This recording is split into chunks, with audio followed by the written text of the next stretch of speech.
Some viewers may find the following video disturbing. Viewer discretion is advised. Hey everyone, welcome back to Board Games Unlocked, and Ethan and I are at it once again for another 3-hour video to talk about Rainbow Six Siege, or Six Siege, the board game. But this time we are talking about the defending operator. So if you aren't aware, we did a video where we ranked every single attacking operator, discussed pros and cons, but we went over, on my opinion, where they were placed on the tier list because I prefer to attack, and Ethan mainly plays defense, I guess. Maybe Yeah. not prefers defending, or maybe you do. When you become the teacher of the game, defense just seems to be kind of the side that you end up playing the most because they're a little bit harder to learn when you're first starting. So Yeah, that's true. You also have to do all the setup, which then you have to teach someone how to do all that. So, Mhm.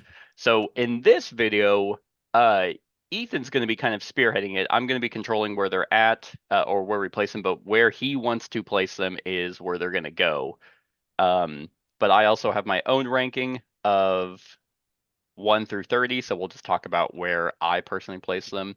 But at the end of the day, where he says they go, that's where they go. But in case you didn't watch the attacking operators, Ethan, why don't you go ahead and tell them a little bit about your channel? Oh yeah, so my channel is called 115 Gaming, and technically it's a channel where we do all kinds of different videos for various board games, but it's kind of become mostly a Six Siege channel just by happenstance, just because we really like the game, and it's one of the few games where I kind of just don't typically get burnt out on it. I can always come back to it and enjoy it, and so in that case, because I always just make videos for what I'm in the mood for, I find myself being in the mood for Six Siege more often than not, which is why there's more Six Siege videos than anything else. So yeah, I mean, if you want to go find any strategy guide or strategy guide videos or gameplays, we're trying to do a bunch of different games, but mostly Six Siege is what we got there right now. I think so. I went and looked and scoured through most of your videos earlier. Yeah, I think it was yesterday. Mhm. And your channel reminds me of what I would see from like a streamer's, like a video game channel of Mhm. like, yeah, tips and tricks, or is this game like win in 10 turns of like The Witcher Old World. Yeah. um but your banner bar, well, it says 115 gaming, but I think your channel description specifically highlights Six Siege. It's Yeah. like the channel for all Six Siege stuff and other games. And other games. Yeah, it's like Yeah. at other games eventually they're at the bottom. Yeah. But It's just whatever I feel in the mood for. yeah. So my interest ebbs and flows. I'm the kind of person who will get hyper focused on something for a little while and move on to a next hyper obsession. Hmm. So that's why you'll see like ebbs and flows of the games because I just Yeah. do whatever I'm really into. No, you're good. That channel and the way the videos that you have uploaded are something that I don't see a whole lot of. It's Mhm. like most channels like mine are a bunch of reviews, top tens, things like that. Yeah. Uh, so it's definitely needed. And so yeah, go check out 115 Gaming. But you're not here to learn about that. You're here to learn about where we where we arbitrarily think of these defending operators. Yeah. So without further ado, Ethan, take it away. Let's talk about whichever one that you want to talk about. Yeah, and I was just gonna say before we start, just like in case you haven't seen the attacker video, we have the disclaimer where we're ranking these, but there are so many variables in a game of Six Siege, map, mode, the rest of your team comp. Literally all of these operators are viable picks in any of your games. So the rankings are a little arbitrary. The way I think about it is the top tier, the S tier. That's kind of my tier where I'd always be down to play these operators. Like no matter what, I really enjoy playing them. The next two tiers, the A and B tiers, are the ones that either like A, I would say they fit in most comps. Like you could probably slot these into anything. And the same thing with B, they're kind of solid. They may be a little bit more situational, but again, they can pretty solidly fit in any team comp. And then the last two tiers, the second to last tier is situational. Those are the kinds of operators that in my mind are really good in a very particular situation. So when you have that situation, you can pick that operator and they're great. But that's why I put them lower. And then the last ones are the ones that that I rarely play, and not because they're bad. These are the ones that just don't fit my personal play style. So I just don't enjoy playing them, or more accurately, I'm bad at playing them, so I don't play them. If that makes sense. So yeah, I actually don't think any of these operators are outright bad. I actually think this is one of the most balanced games out there.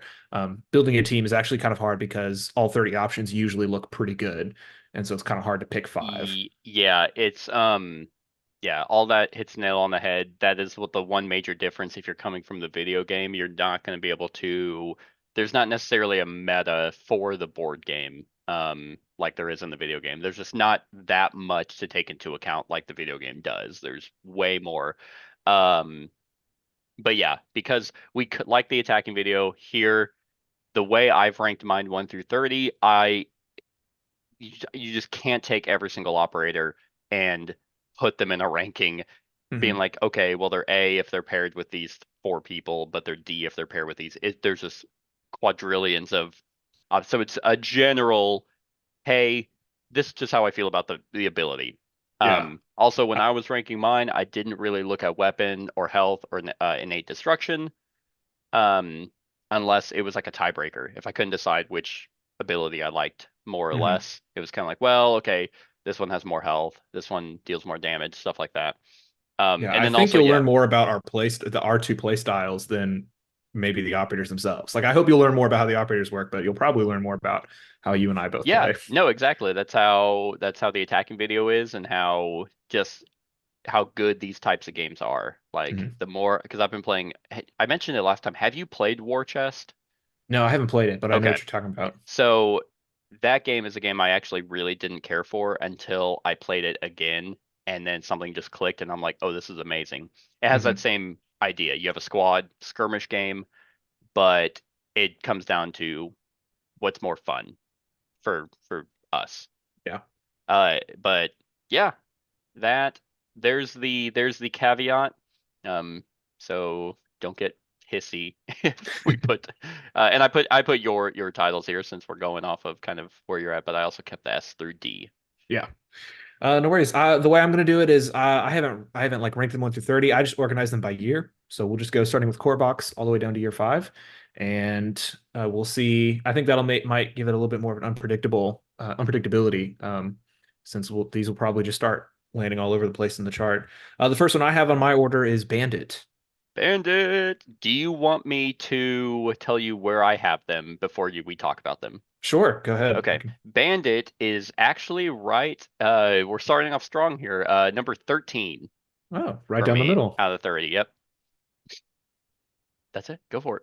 Oh, yeah. So I think maybe would probably be pretty similar on this one. I think Bandit is I think he's a solid character. He's right there in the B tier. He can probably fit generally in mini comps. He is a really cool use. So he's got the shock wires.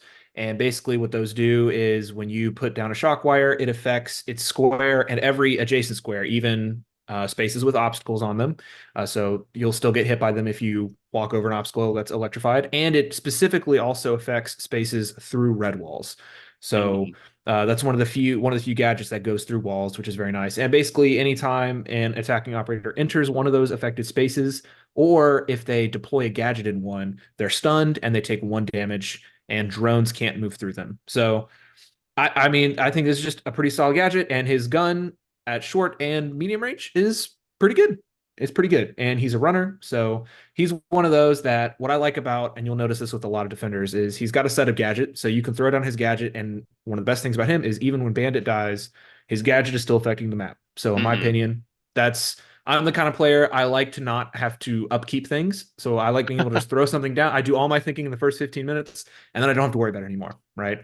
Whether it Yeah, gets destroyed or affects things, it's there, and and you're good. it is radically different headspace you have to be in for this game with Six Siege because a lot of abilities are set up. Yeah, especially on the So defense. Yep. so it's weird because if you're the attacker, your opponent has to constantly be thinking about what you can do during the match versus the defender where it's like a lot of stuff is already done. Hmm. And so the attacker still has to think about all that stuff as they're attacking, but there's no element of surprise, like the video game has, which is one thing that even when I was watching your how to play, I was super concerned about. I'm like, how Hmm. do you have an element of surprise like the video game does? Well, you don't. It's it's a lot more tactical, very chess-like. There's no element of Yeah. surprise in chess. It's like Um, chess if you both set up your back line of pieces trying to anticipate the other person. Almost. exactly. It's like Yeah, that. so it weirdly enough when you play the game, that concern goes away. Yeah. And it becomes a lot more tactile. Yeah, so up at 13, like super, super solid. Like we're off to a good start. Yeah, and he's one of And those. So you notice like his gun, just real quick, is only good at, mostly best at short range.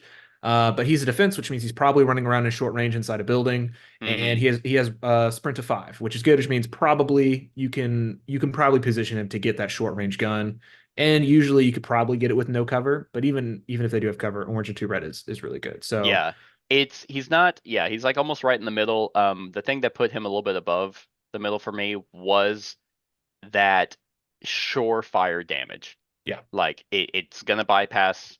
Well, there's no armor, but it's gonna bypass some people's riot shields.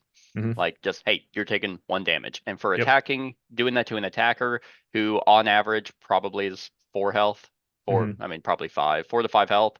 That's super good. Um, and then also just canceling out drones. yeah. You could Um, if you even use this as just a I want to block these drum paths.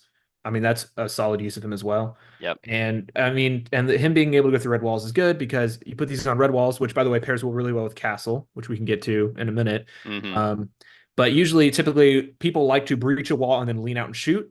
But if they're stunned, it'll make them a lot more cautious with just destroying something that's near a bandit gadget and peeking out because now they're not going to get as much damage with 2 yellow die. So Yep. it's just solid. They have to be very cautious when they play around it. Yep. You're doing my list on your end, right? Yes. Where would you Shows. put Yeah, them? I'd put Bandit at B as well. The only thing that hiccups me a little bit about him is one, he does have a setup ability, and chances are no one's willingly stepping into it. Yep. People are going around it, so it's more of a diversion.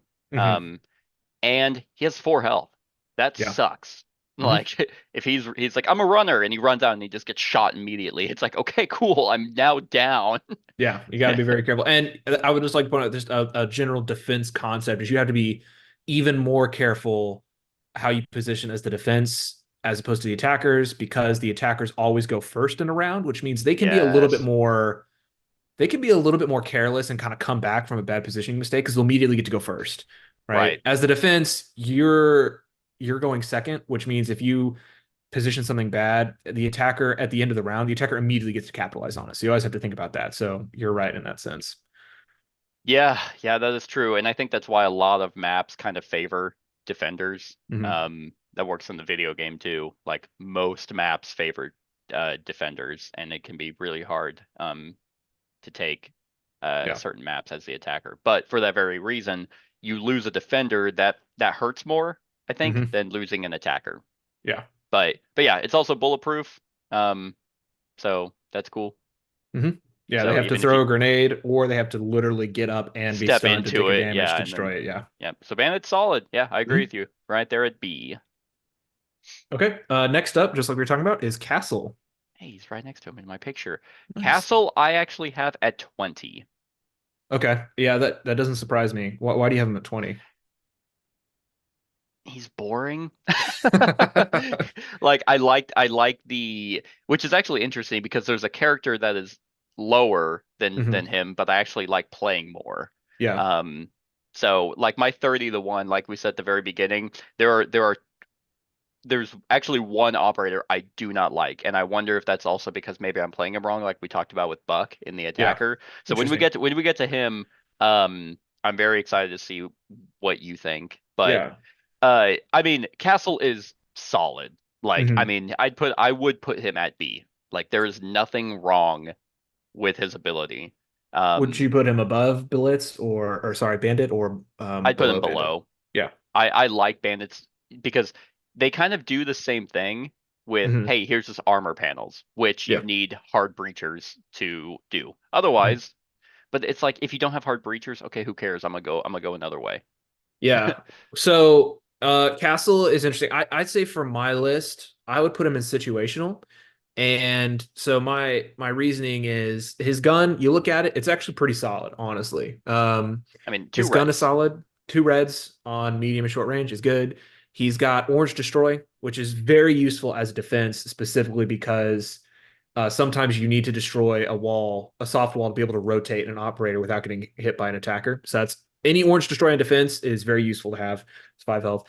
Here's the thing with his gadget. He kind of is one of those operators that I think needs to be paired with somebody else to give you flexibility. So for instance, somebody like Bandit, because Bandit's charges can go through castle's walls, you can kind of pair those two up. Or Yep. Mira can turn one of his red walls into a hold wall, which could Yep. be very useful. Here's the problem with him. If he's just by himself, the reason I put him in situational is while he can close off areas for the attacker, which is good, you're forcing the attacker to go somewhere else, because another defense concept is what you need to be thinking about is everything you do is you're just trying to waste the attacker's actions and time as much as possible.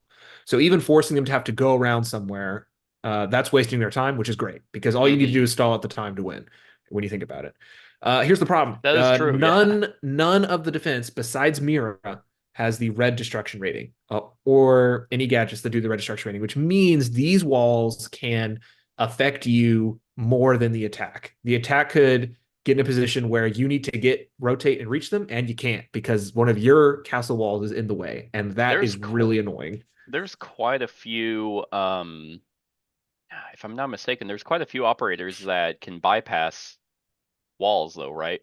I mean, you mentioned Mira and like on the defense side. I'd have to look at some of them. Not red walls. That specifically. Okay. Like only Mira can destroy red walls, and she can't. This is another thing. She can't destroy red hatchways on entryway spaces.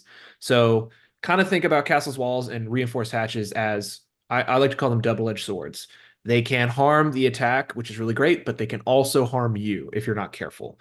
Because unless you have Mira, you can't get through these red walls either. So yeah, it's a risk. No, I mean, yeah, situational definitely makes sense. I think, the reason why I have him in B is because probably for the very reason that every time I played with him, I have subconsciously built around him. Yeah.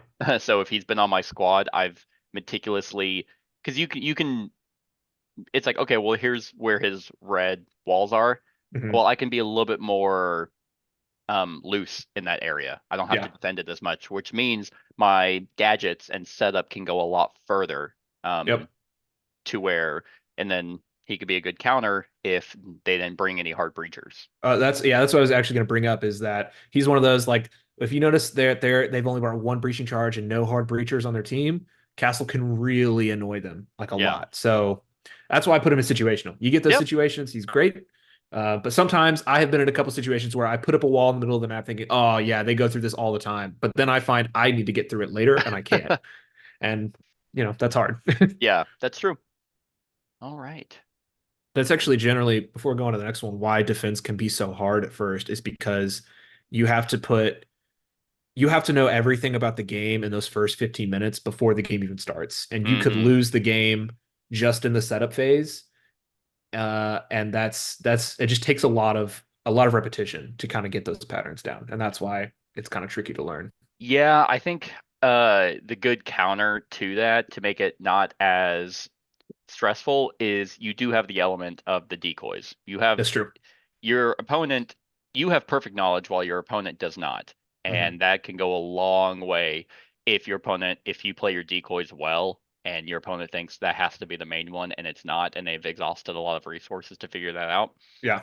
Then that definitely helps. But the great thing about this game is it's less about, to me, it's less about like playing perfectly, but more capitalizing on your opponent's mistakes. Exactly. That's why the timer's so great. Yes, and the fact that they have different skill difficulties of that timer is awesome. Like that's such a smart thing of like, oh, this is your second time playing. Okay, we'll give you beginner timer. And I'll be on expert, and then they kill one of your operators. You're like, I shouldn't have played on expert timer. Yeah, it's definitely 15 seconds. It's definitely about that, and that's why defense is I say it's harder, because if you make a mistake in your setup as defense and the attacker sees it and capitalizes on it, oh, you're gonna have such a hard time coming back.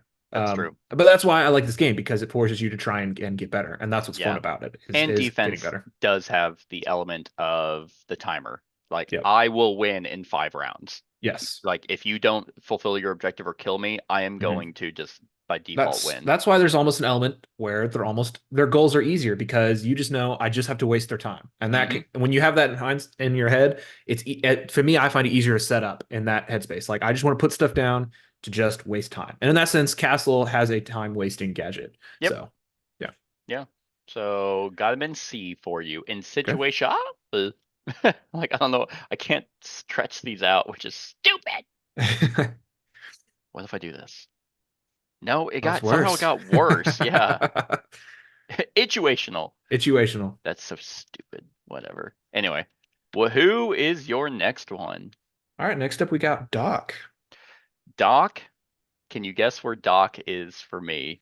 Based on your attacker ranking, I think Doc is top 10, would be my guess. Doc is my number one. Oh, okay. We already talked about my number one. Yeah. And just to put him at number one, it is for the exact same reason as Finga. Yep.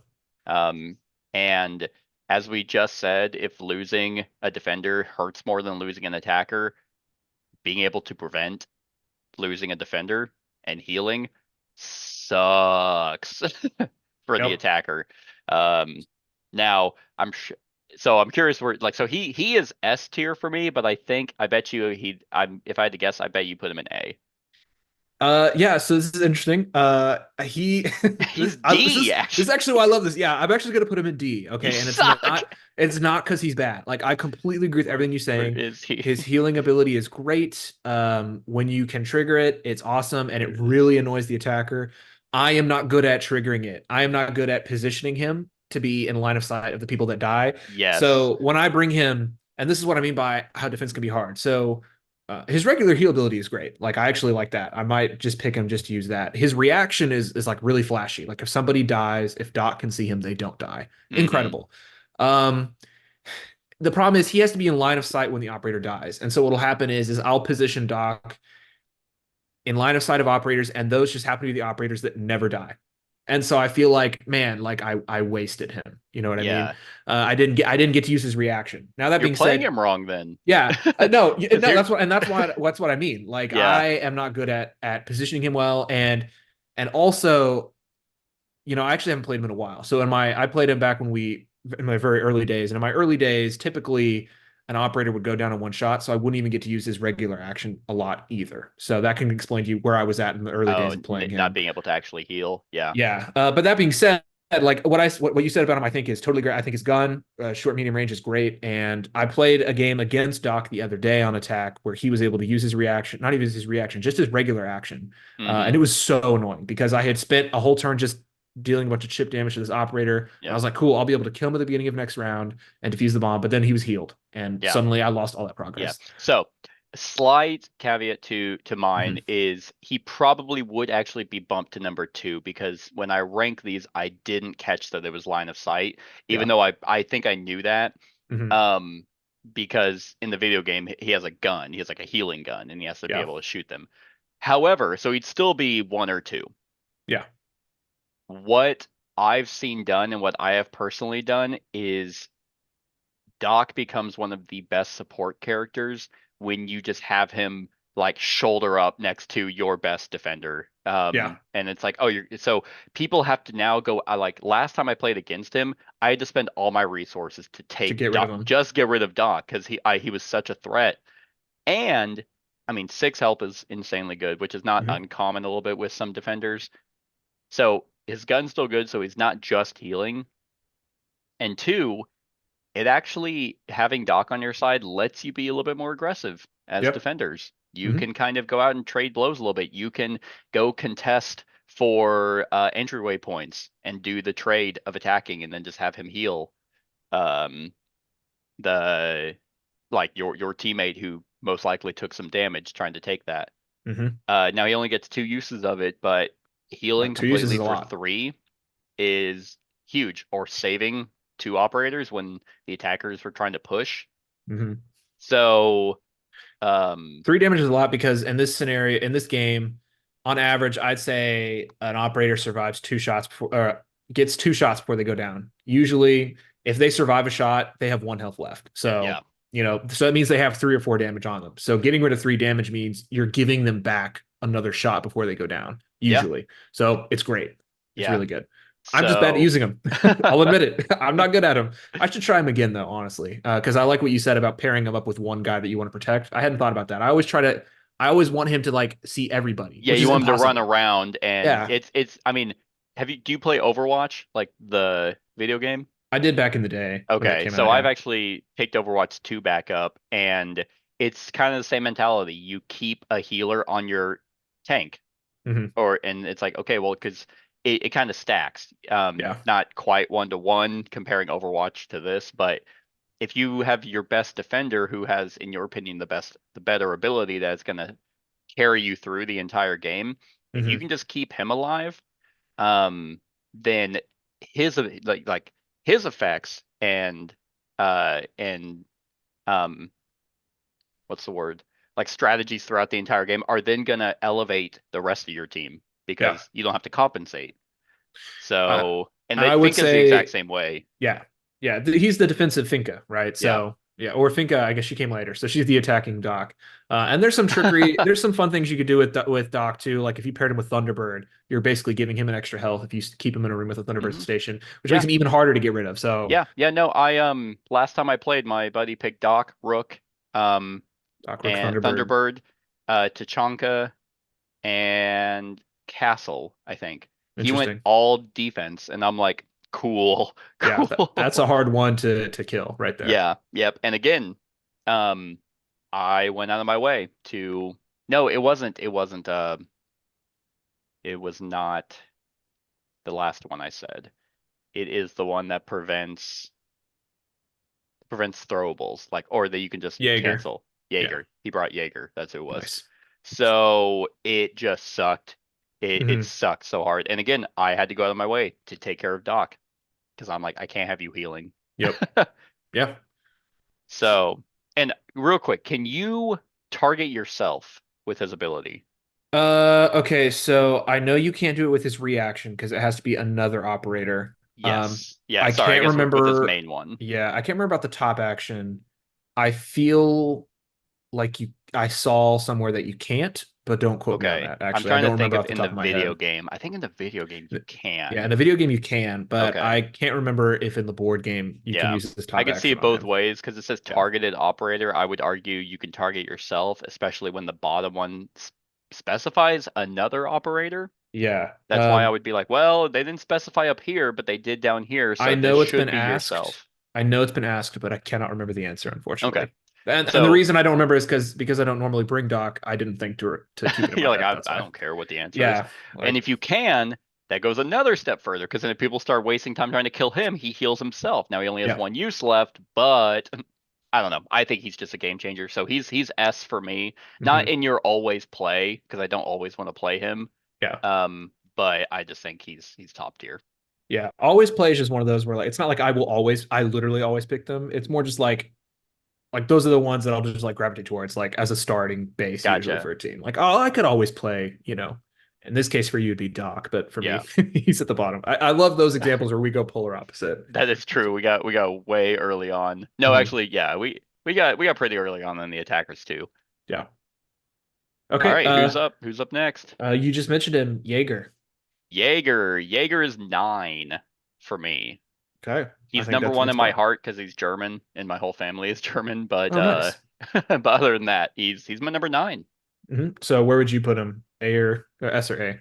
I'm guessing S. Um, Probably S, Hmm. honestly. I'm trying to remember. I'd have to go back through all the attacking operators, but I feel like there's a shit ton of throwables Hmm. that he doesn't even have to be in the room.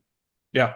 Yeah. That's the really really annoying thing about him. He could just be in the corner doing He's just nothing. chilling upstairs. Yeah. Yep, and he can just boop. Nope, that doesn't happen. And it's like I remember first time I ever played against Jaeger, I was like, read that ability to me again because Yeah. I was like, no, clearly you know it says It's so annoying. yeah. Yeah. So now actually I I probably wouldn't put him at S. I'd probably put him at A just because he mhm. does only get 2 uses out of it. Yeah, I think that's where I put him as well. In A, he is one of my favorites. I think the reason you said his gadget is great.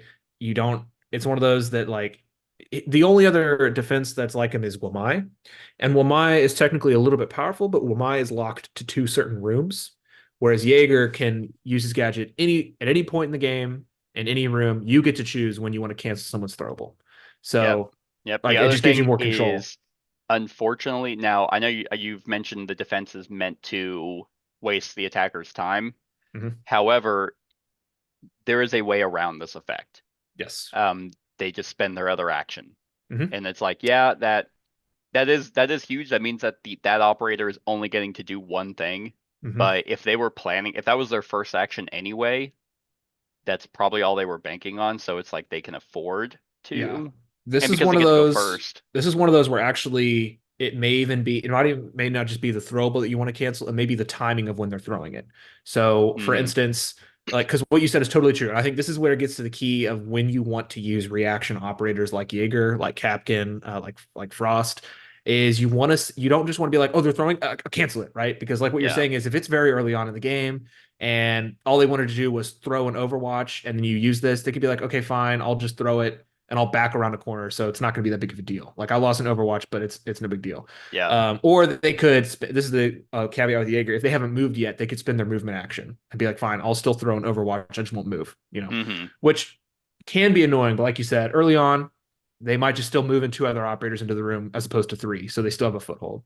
Yeah. So as a rule of thumb for reaction operators, when you start getting better at them is when you start thinking about the timing of the action. So, hey, this is their second action. Okay, now I trigger Jaeger because now the attacker's gonna be like, oh crap. Okay, like then they start weighing how much do they want to use that throwable. Right. And that scenario, you're like, cool, like either they'll waste the throwable or they'll lose an action. Either case, you've Yeah, wasted because it their is still time. wasted, even if they're like, okay, well, never mind. Like Yeah. it's like, no, it's still lost. You still spent Mhm. one of your precious One of your precious actions two at one of your charges. actions. Yeah. Hmm. So it's great when you can get the timing down. It really annoys them. And even if they just Yeah. spend their time or thinking about whether or not they want to use an action, that's time you're wasting. So it's Yep. good. You The know? counter to all of that again, which is just so good, is you can force Jaeger to also rush it. You just start bombarding with throwables, and then Mhm. you make him waste all of them, and then you're like, okay, now the rest of the match is happening, and you don't have an Yeah. ability That's anymore. yeah. So this is this is one of those where like you as a defense player have to gauge, is this a good time to cancel a throwable? Is it too Hmm. early? And that's something that I found that I didn't quite realize for a good long while until I realized, okay, like I would use one of Jaeger's charges, and whenever you hear the attacker be like, oh, okay, that's fine, it guts you. You're like, oh, okay, like you did it wrong, you Yeah. know. So you got to get that timing down, and that just takes a lot of playing and a lot of realizing. Okay, I think this is a very important throwable that they need. Now I trigger this to make them think about it.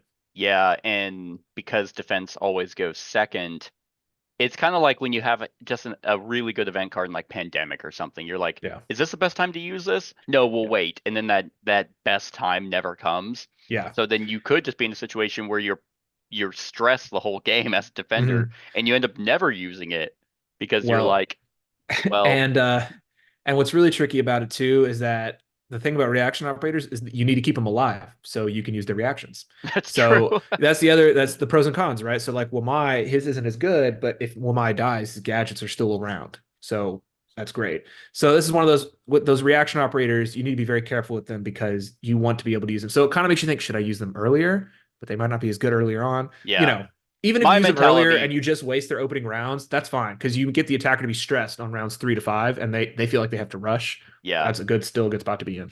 Yeah, my personal strategy with Jaeger is, you know what? No matter when I use it, it's still going to be a benefit in my It is, eyes. yeah, Like, oh, you threw a grenade in there. Okay, you wouldn't do that unless you were probably going to get some hits. I'll just cancel that. yeah. But they could be like, oh no, I'm actually going to just use my second action because I just was outside the building anyway and I was tossing it in, and Hmm. it's like, damn it, that grenade Still, still goes off. any lost action on the attacker's part is still good in my opinion. Yeah, So yeah. Pros and yeah, cons, like, yeah. I mean, so Jaeger. I mean, honestly, I'm surprised you don't have Jaeger in situational. he's one of my favorites. I think he's just solid because the Yeah. attacker's always going to be using throwables. So Hmm. I mean, I think he's always going to build it. Now, I guess you could make a case for if they bring IQ, obviously Jaeger not the best, but Yeah, exactly. still generally he's just good. I think the only weak part of him is his gun, in my opinion. Uh, yeah. I mean, I've seen worse. Yeah, I mean it's not the worst, but you really want to get close range, otherwise he's not going to kill anybody. That's true. But you probably don't want him out there shooting No, until he's used his abilities. He's like, well, okay, got to use my gun now. exactly. So, Nice. So we got him in A. Mhm. Okay, who's up? all right. Next up is Pulse. Okay, here we go. What have you got for Pulse? I'm curious, actually. Pulse. So you remember when we were talking about Castle, and Yeah. I said there's an operator who's actually lower than him, but I Mhm. like playing him more. Pulse is him. Pulse is actually at Interesting. 24 Okay. for me. Even though I play Pulse pretty well, he's one of my favorites to actually play in the video game because I like communication and I like being the guy with the knowledge because I'm not the best shot. Yeah. Like I've I've accepted that now. Like I used to be like, no, I can aim. I can't fucking aim. Yeah. So what's best is you pop out his heartbeat sensor and you're like, hey, I'm gonna tell people who actually can aim Hmm. where these people are. Um, but with that being said, I would probably put Pulse in.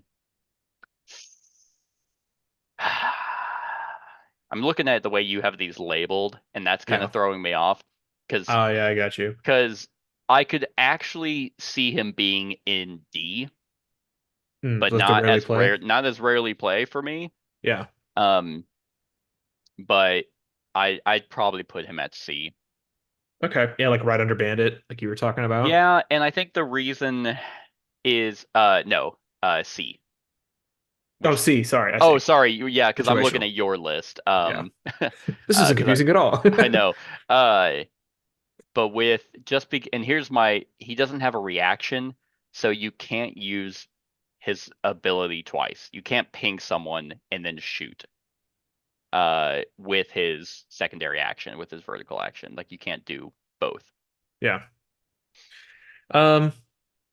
Okay, Pulse is interesting. I think Pulse, especially in the early days, like just out of the core box, I think Pulse is one of the strongest core box operators. But I struggle with him for the longest time. He's kind of like Doc and that I struggle to play him well, but I don't think he's bad, and I can play Mm, better than Doc. So I think for me, I think he's a solid pick, honestly. okay. I think his gun is good, his ability is good. Yeah, you can't use both in a turn. Yeah. But the thing is, and this is one of those things where I like building a comp around him. So if you pair him with other operators and you give a bunch of cameras, you can reliably keep him upstairs and probably do that shoot action from the upstairs to the downstairs. Yes. So you pair him with somebody like Caveira and Valkyrie and Echo, right? Or Mozzie. You can capitalize on his upstairs ability really well. And even if you Yep. just use him to tag somebody from upstairs and allow another operator to get a shot through a wall or smoke, he's great. He's one of those like the attackers will use smoke grenades a lot. He's a good guy to bring to He is counter. a good, no, he is a super solid support defense. Yeah. Which you can I feel like it's a lot easier to discern who support is for Yeah. defending than attacking. And in fact, the very first game I ever played as defender, I just had the core box at the time Yeah. open, and I was like, and I used Pulse. He died early on, but Mhm. I had him breach first, or not breach. I had him rush in, ping someone, and then had my other defenders swarm and shoot at the one that he pinged, which Yeah. was who I perceived. I don't remember who it was, but I perceived him to be the higher threat at the time. And then Pulse died, and I'm Yeah. like, he did exactly what I wanted him to do. Yeah. Yeah. Like, And he's one of the ones who gets 3 uses of his ability, which I think in my book obviously makes him stand out as yeah, opposed to others. So I would put him above Bandit, I think probably. I okay, might play Bandit more, but I think Pulse is one of the stronger, especially core box operators. I yeah, may not be the best with him, but I think he's very easy. You locate people. And yep. and in that instance where you're upstairs and somebody's located, you can get just a safe shoot action. Yeah, So and I mean with a wave ability just mhm. to get a ping. Uh yeah, I mean again, he's lower for me, but I actually like playing him more. Yeah. And he is tough to use, especially you have to be willing to potentially have him sacrifice himself to get you that edge. Yeah. Be like, okay, He's I'm running he's out one of there. Here those he that is. can Everyone be kill him. he's one of those though that can be just so annoying for the attackers. You like plan this intricate like breach with a smoke overlay and you've got everyone, or you're hiding behind a wall, you're like, haha, like I'm good for this round. And then Pulse can be like, well, now you're located, and then you're completely vulnerable. And you're like, oh Right. man, so he's good. Yeah, no, I agree. Where did I say I was putting him? I put him at C. Yeah, he put him at Right. C. Okay. Yeah, I mean he's pretty straightforward. That's it. Mhm. Also he's lower because he has 4 health. Yeah. He's But basically five getting one sprint shot. allows him with the 5 sprint allows him to get into the position for his wave ability much more often. True. And it allows him to get within short to medium range, which is where his gun is best. So Right. However, I mean if you're gonna have him rush out there, run, and then wave, yeah. he's not moving after that. That's So true. then This he's is one of standing those. there. Yeah, that's the thing with defense is I'm assuming that you're positioning in a way that you're not going to be easily shot at immediately at the beginning of the attacker's next round. Hopefully, Hmm. so Yeah. yeah. Again, All right, very situational. yeah. Up next is Mute. Mute. Right here. Mute. Number 5. Okay, so is he a staple or an always pick for you? Mute is probably an S, I Yeah. think. There are so many electronics. Yep. So many electronics on the attacker side. And that's again, I didn't mention it yet, but when I was ranking these, when it specifically mentioned something like gadgets or throwables or electronic stuff like that, I went to the other and I counted how many, like, because this ability sucks if the attackers only have 2 operators that have Yeah, electronics. They don't. It's like all of them almost. It probably the feels like, majority. yeah, most of them are electronics, and the ones that are higher up on our attacking ranking list have electronics, and Mute is just nope, nope, nope, Yep. nope. Now these Can't can do be it. destroyed, but I mean you're defending, so you could put them in a position Yeah. that is not going to be easily destroyable. So Yes, well, and what's our goal as defense is to waste time. So if the attack has to waste time getting rid of this gadget first before they can get rid of other things, that's what we want. That's a time yeah, and waster, you know what right? attackers probably aren't doing, especially in the video game too. Well, they might. I don't know. Mhm. There's better players than I am. They probably aren't running around to specifically destroy these. They are probably in the because you have the timer element. If you don't Yeah. have that timer, then everything probably gets completely changed. But because they know they're on the timer, subconsciously they're just gonna now be like, I'm not going into that room. I'm gonna Yep. now use these somewhere else, which is Hmm. great because that means, hey, now I can do stuff in this room as the defender.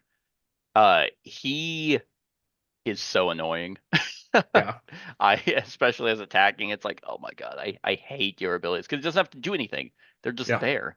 They are, yeah, and they're just they're so it's just one of those that as an attacker you're like, okay, I have to put an effort and thought into how I get rid how I like what steps I take in when because I have to get rid of these mute jammers if they're placed in the right way, right? Yeah, I'm assuming that they are. And yeah. it's such an annoyance. You're like, okay, I have to get rid of that first. Ugh. So like, and that's what you want to make the attacker feel. You want to Hmm. make them feel you like we want to waste their time. And Mute is a great time waster. He's just one of those where you have to go, okay, I have to get rid of this first. That's exactly what you want. That's why his Yeah, guy. it's like, oh, okay, so you are going to go out of your way to deal with this. Well, now that you have, that makes you vulnerable. So I'm gonna now, start Mhm. doing other stuff against you while you're trying to destroy those. Now, again, they're not bulletproof. No. They're not always visible, but they are light destruction. So there are attackers who can just blanket fire into a room and then just destroy them.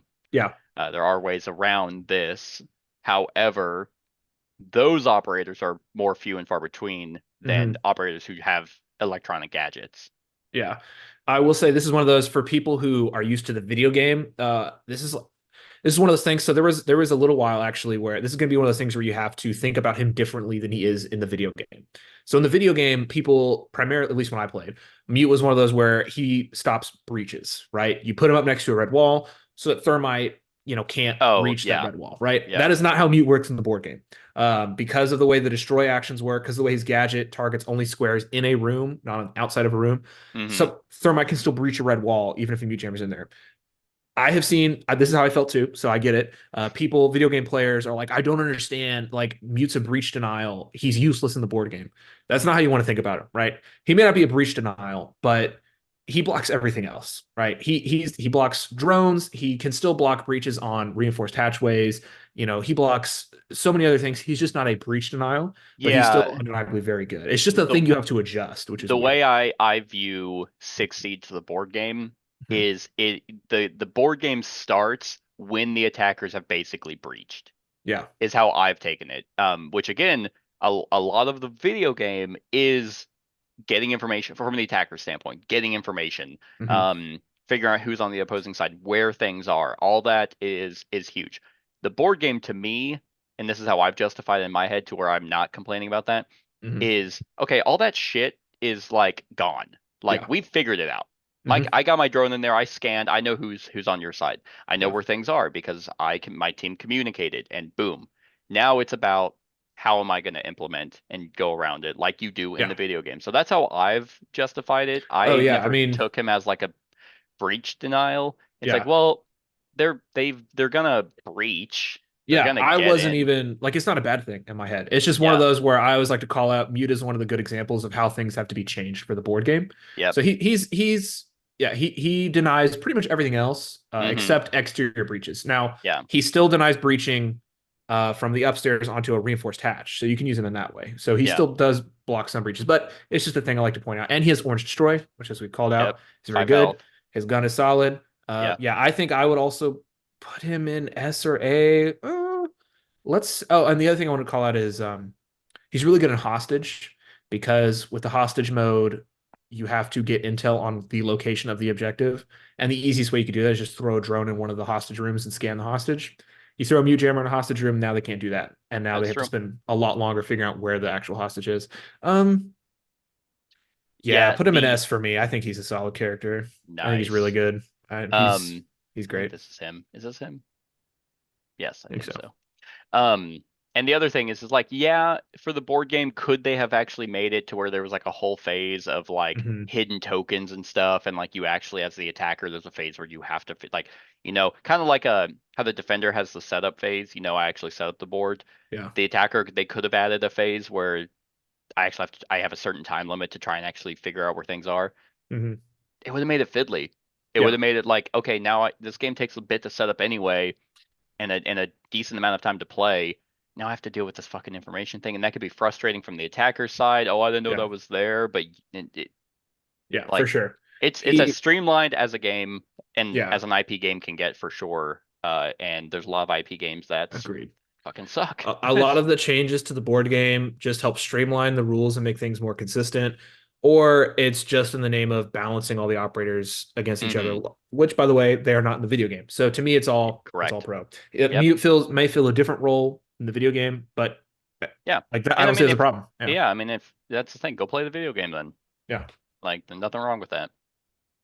Video game is not like chess. it's true. So, all right, got our Next first up, S tier. Oh, hey, we got a funny shape. This yep, one's a it's little starting to less grow. this one's a little less unfortunate for Yeah, whoever's shape this is, but we'll see if we can shift yeah, it let's here. help them out. Yeah. So next up, I've got is Rook. Rook. Rook I have at number 6.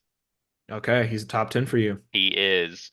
Um, Again, this was another instance for me where I counted on the defense side how many operators had 5 health or less, and that was actually a Mhm. lot. So Majority. Yep. it is a majority of them. Um, it's super boring, kind of like Castle, but I also play Rook a lot more in the video game. Yeah. Um, giving your defense operators essentially another health, um, Is crucial. is huge. How many Yeah. times? I mean, how many times can you like say, "Oh man, I have 1 health left," Yeah. and if he didn't If have Rook's body armor on it, that would have killed him. yeah. And Now, if you get outplayed and you're shot at with a 4 dice shot, with no cover, is a Rook plate going to help you? Probably not. But probably not, but it might. as long as you're playing the way you should, playing around cover and positioning well, that one extra health could allow you to survive. It could allow you to take 3 shots before you go down, as opposed to taking 2 shots before you go down. Which Exactly. I think you'd agree, super important. That's super important, right? Yep. Yep. Now I wouldn't put him in S though. Yeah, I would put him for myself. I'd put him in B. I think In he's really B. good. Okay. His is one of those gadgets, and I'm not just doing that because of the shape we're building. His is one of those I love personally. I like the gadgets where I can turn my brain off. I'm like, cool. I throw down the shields and I'm done. I don't have to think about it. Now I can just Mhm. play the positioning game, which is great for me. You For like me, him it's just his gun. above Pulse or Bandit? Oh, let's put him below both of them, I think. below Just because both. of his gun. Yeah. Genuinely, it's just his gun. That's all it is. You're Um, usually at close range in defense, and that's true. so don't love his gun. Yeah, he is kind of just he's there to make all your other operators better and Yeah, survivability, which is huge. great. And even though he's number 6 for me, like he's still boring. Like he doesn't do anything except Yeah, for setup. which is hey, Uh, just like the video game. To be but fair. yeah, that is true. I mean, just turning. I mean, you could just have a monster. Oh, all my operators have Mhm. 6 health. Yeah, I have Doc and Rook and this other these and so now Doc, the Rook, rest. and Thunderbird. Woo, power team right there. I know, I know. Now, again, it feels like you're not really doing much, but luckily the game isn't make or break off the abilities themselves. It's like, well, you guys Yeah. still have guns. Well, it feels like you're not doing much until you take a 5 damage shot on a character, but because of the Rook plate, you're still alive. And in that Yep, case, you feel awesome. And I the know. attacker is mad. And they're like, oh my God. And then it's like, oh, by the way, Doc's gonna heal him. He's Yeah. like, I'm gonna kill Well, and there's myself. that feeling you get used to the damage value. So that feeling when you roll against cover and you're like, awesome, 8 damage. So minus heavy cover, that's 5 damage. Thank goodness he's dead. And you hear the other person go, okay, I take the armor plate off. And you go, I forgot about Yeah, that. Like oh that, no. that's what you want, you And that know? was that was my last operator action. Now you get Yeah. to go. Um, yeah. Yeah, again, yeah, he's insanely high for me, but yet Where would you uh put him though if you wouldn't put him in I S? think Is I it put him at A? A. Yeah. Okay. Above or Like below come Jaeger? above. Okay. He's definitely like as staple of a staple character. Like there is nothing. I mean, you don't like his gun. He Mhm. probably shouldn't even have one. Honestly, he's not there to to He's just shoot cannon anyone. fodder. He's just Yeah. yeah, he body armors everyone that runs out there and dies. It's Yeah. like, was he always like was that his plan the whole time? Um, but you're gonna feel way more protected, which again allows defense to be more aggressive. You Yeah. don't necessarily have to turtle because Well, I mean, either I'm not option is saying you great. Turning a 5 health into a 6 health is great, but even just the ability to be like, hey, this like lightweight that has 4 health. No, I'm just gonna give him the standard 5 health. that's Like true. Yeah. it's a good buff both ways. Yeah. Hmm. And I do think it's funny that you at first I wish you could put armor on 6 health, but then you would know you would assemble an army of 6 healths and turn them into 7 health, and it would just Yeah. be it would be too Yeah, much. But I mean, because he has 6 health, he can't armor up himself, but yeah, theoretically, I guess he already has because he has 6 health. yeah, I guess Uh, that's the I mean, he also can't run, so yeah. he is there literally to use his ability He's a during support. setup. He's Yep. slow. His gun sucks, but your other operators are better. I mean, well, because they're better, his gun doesn't suck as much. Yeah. Like, I mean, a red and an orange, you're guaranteed some damage, some chip Mhm. damage, but it's like, hey, now I'm gonna rush in with my now 6 health operators Yep. and start taking out some attackers. So he's super solid. Yeah. I like him. All right, who's up? Who's up next? Okay, up next is, and I almost wore my shirt for this operator, but it is Wait, smoke. are you wearing No, a I'm just Rainbow wearing Six Siege?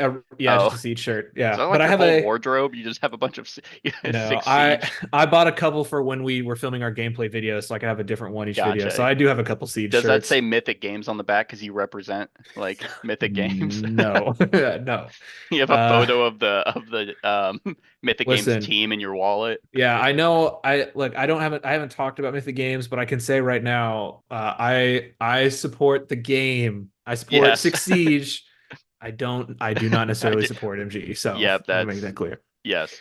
All Yeah. right, you said smoke. Smoke. Yep. Smoke is I was about to go not on my list. 22. Okay. Interesting. Why is he so low? Um, so let me reread his so because I feel like overlays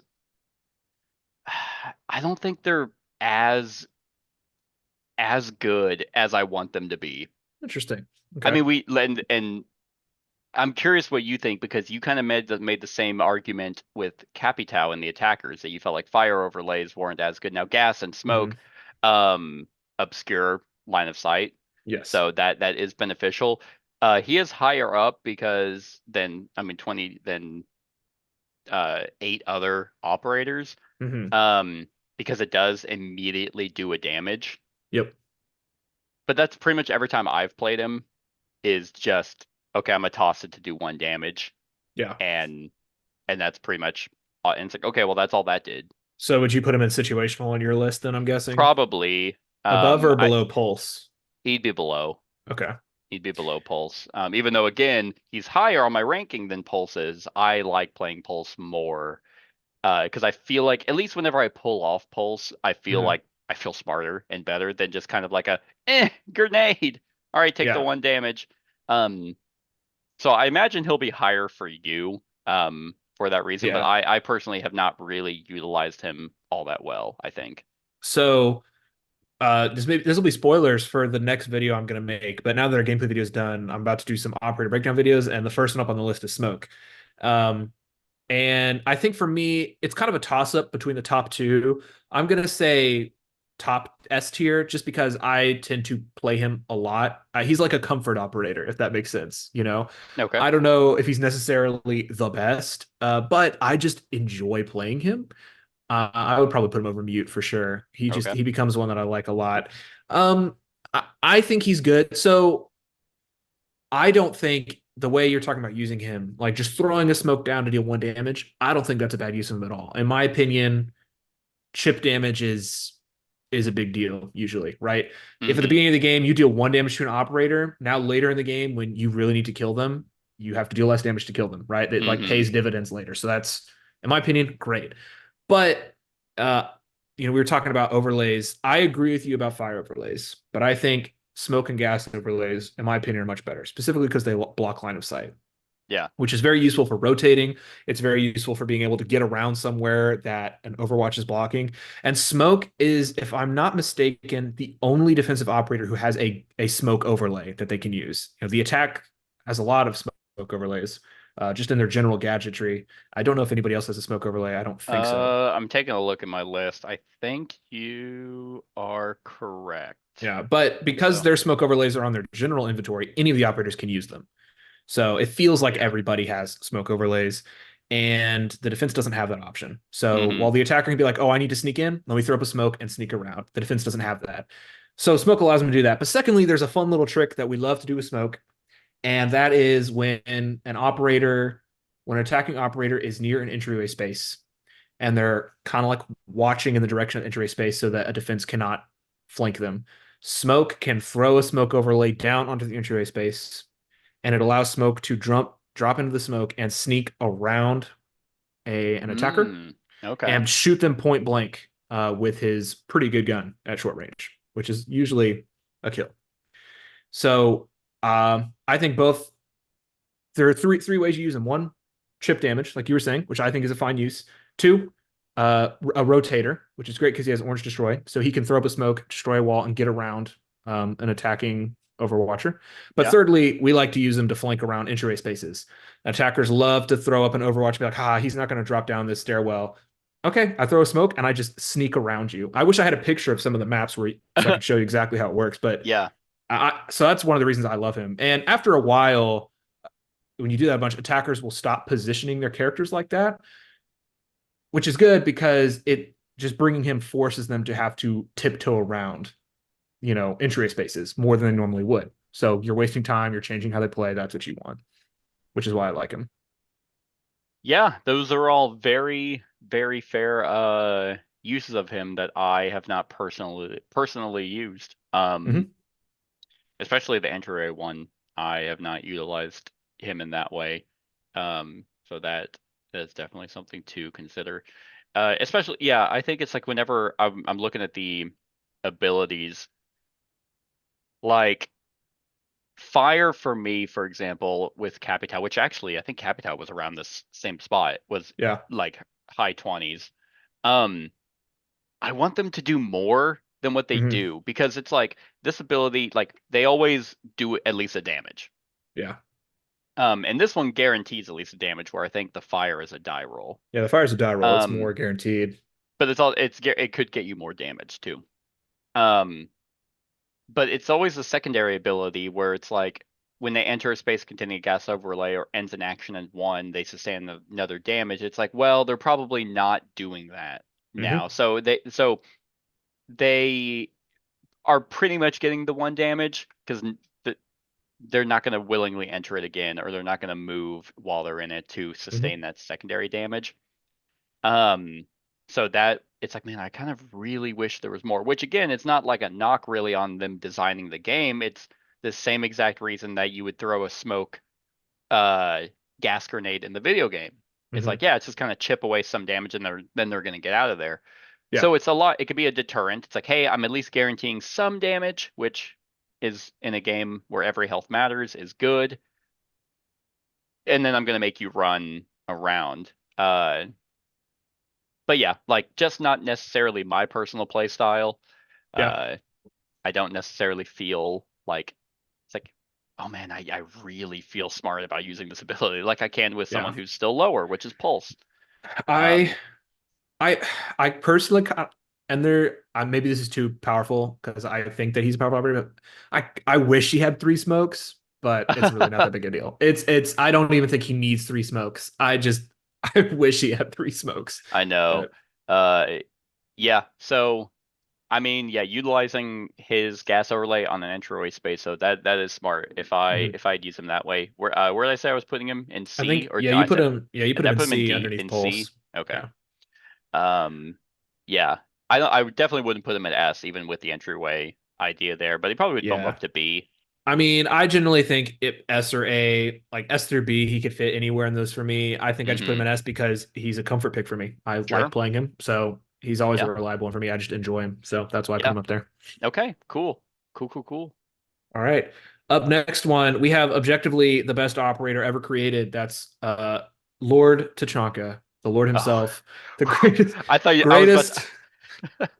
thought you were about to say who my number 30 or my number 29 was. I'm like, oh no.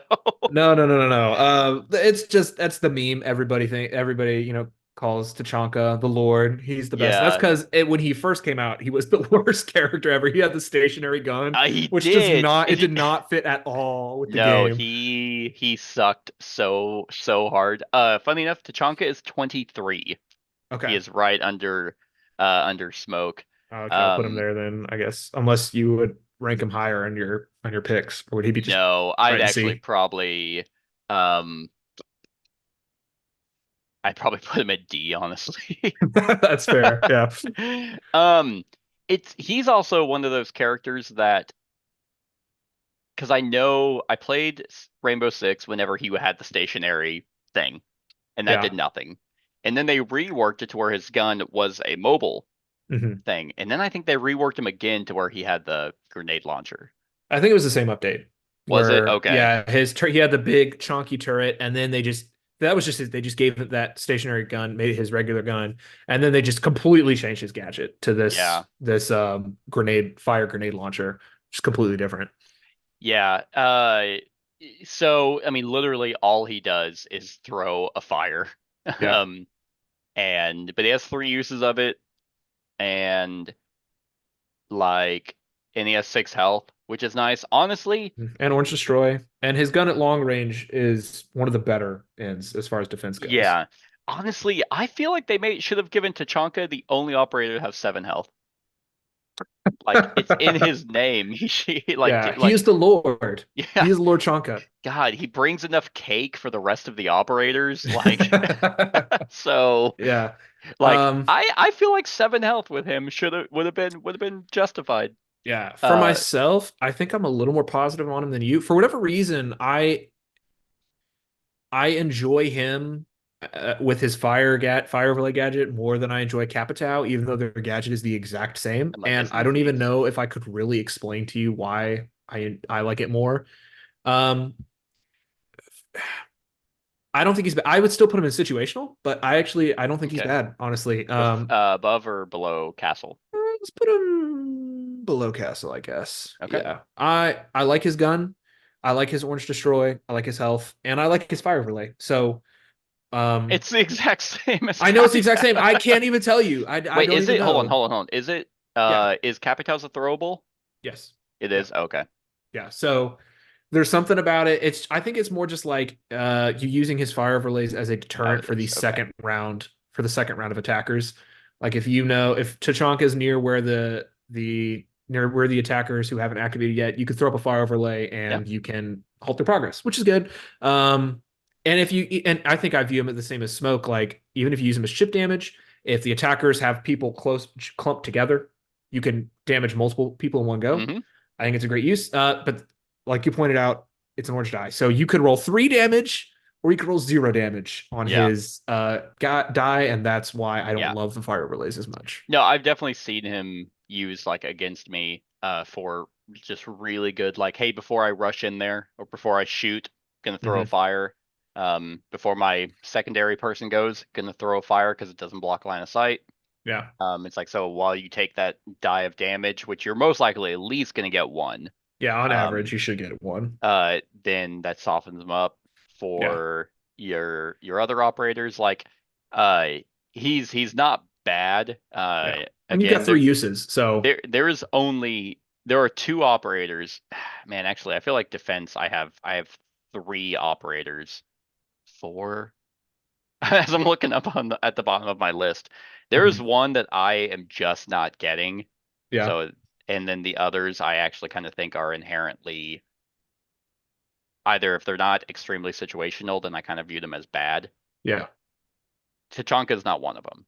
Yeah, I don't know what it is. Like he's very similar to Capital, but I play Tachanka on defense more than I play Capital on attack. So okay, I don't know. I don't know what it is. I couldn't tell you. I don't know either, because I mean, still, like, you pair him with a Doc with a Rook. Like you have Tachanka, Doc, and Rook as your 6 health, and then you have Rook giving your other 2 operators 6 health. You have a squad of 5 of 6 health. That's disgusting.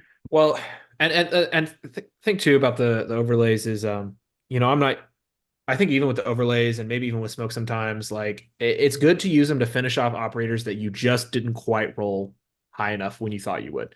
So hey, you shoot someone with Tachanka, oh, they're not quite dead. Okay, well, you can shoot a fire overlay and they'll probably go down. So it's a great way to finish. Or another teammate just didn't quite get the kill. Tachanka can shoot a fire overlay and probably secure that kill. Probably, yeah. I mean, and like you said with smoke, that works too. It's like, oh, dang it, like they have 1 health left. Okay, well, the gas will kill him. And he has Orange Destroy, so he can open up the map, which is good if you need to rotate. True.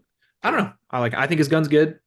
So he's just not running anywhere. Yeah, he's not running anywhere. Need to. I mean, otherwise the Lord does not need to run. Other people, his servants do that for him. Okay? The element of surprise is good on defenders, and the attackers would just hear those cheeks clapping if he was running all over the place. And if you get three instances of chip damage, that's a pretty good use of a gadget, even if it's not the best, in my opinion. Where'd you put him? Oh, you put him in C. Yeah, I put him in C. Okay, we're almost done with the core box. We got 2 left. First one up is Kapkan. Kapkan is number 10. Let's go. Is right up there. For the exact same reason as some of the other ones, which defense actually has quite a few of these. You want to talk about anti-breaching? I mean, Mute might not do it according to the board game. Talk about time wasting. Yeah, but Kapkan definitely does, and the fact that it is just a guaranteed 2 damage if they go through that is that's pretty gnarly. Yeah. So I'm guessing he's going in A for you or B. I'm guessing somewhere in there. Kapkan. Let's see. I would actually probably put him.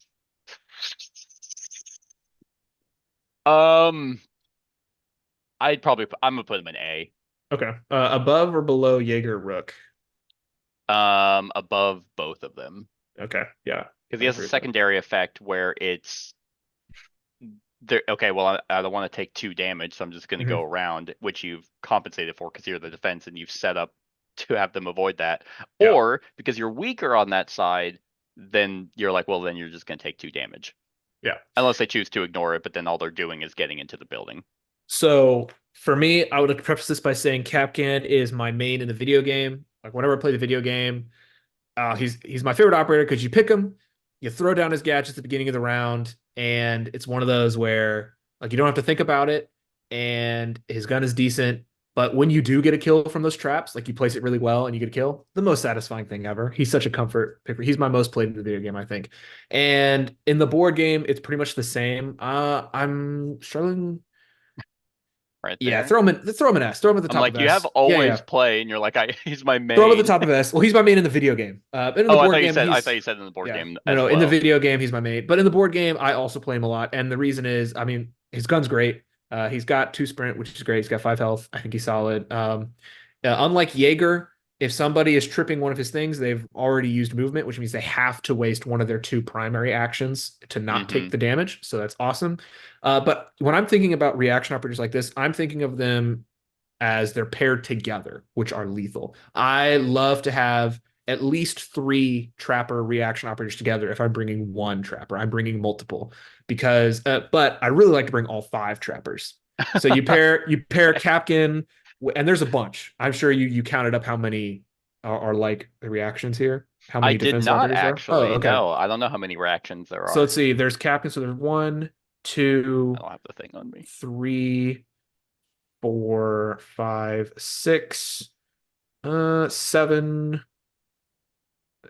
at least 7. Okay. So Overall or on defense? on defense. Okay. So when you stack these together, these you don't have to do anything. Just having a bunch of reactions forces the attackers to play super slowly because Kapkan triggers when they go through door or window. Aruni triggers when they go through a door or wall into an objective room. Jaeger can trigger anytime they use a throwable. Frost triggers anytime they go near an obstacle. Ella and Lesion trigger going down entryway spaces. Goyo triggers when you get near any deployable shield. So when you And then pair all these IQ together, counters them all. yeah, well, but she can only do 2. I That's the know. thing. Yeah. So if you have a bunch of these paired together, the attack, they're so scared because any move they make, you can be like, I trigger reaction. And they're like, wait, what?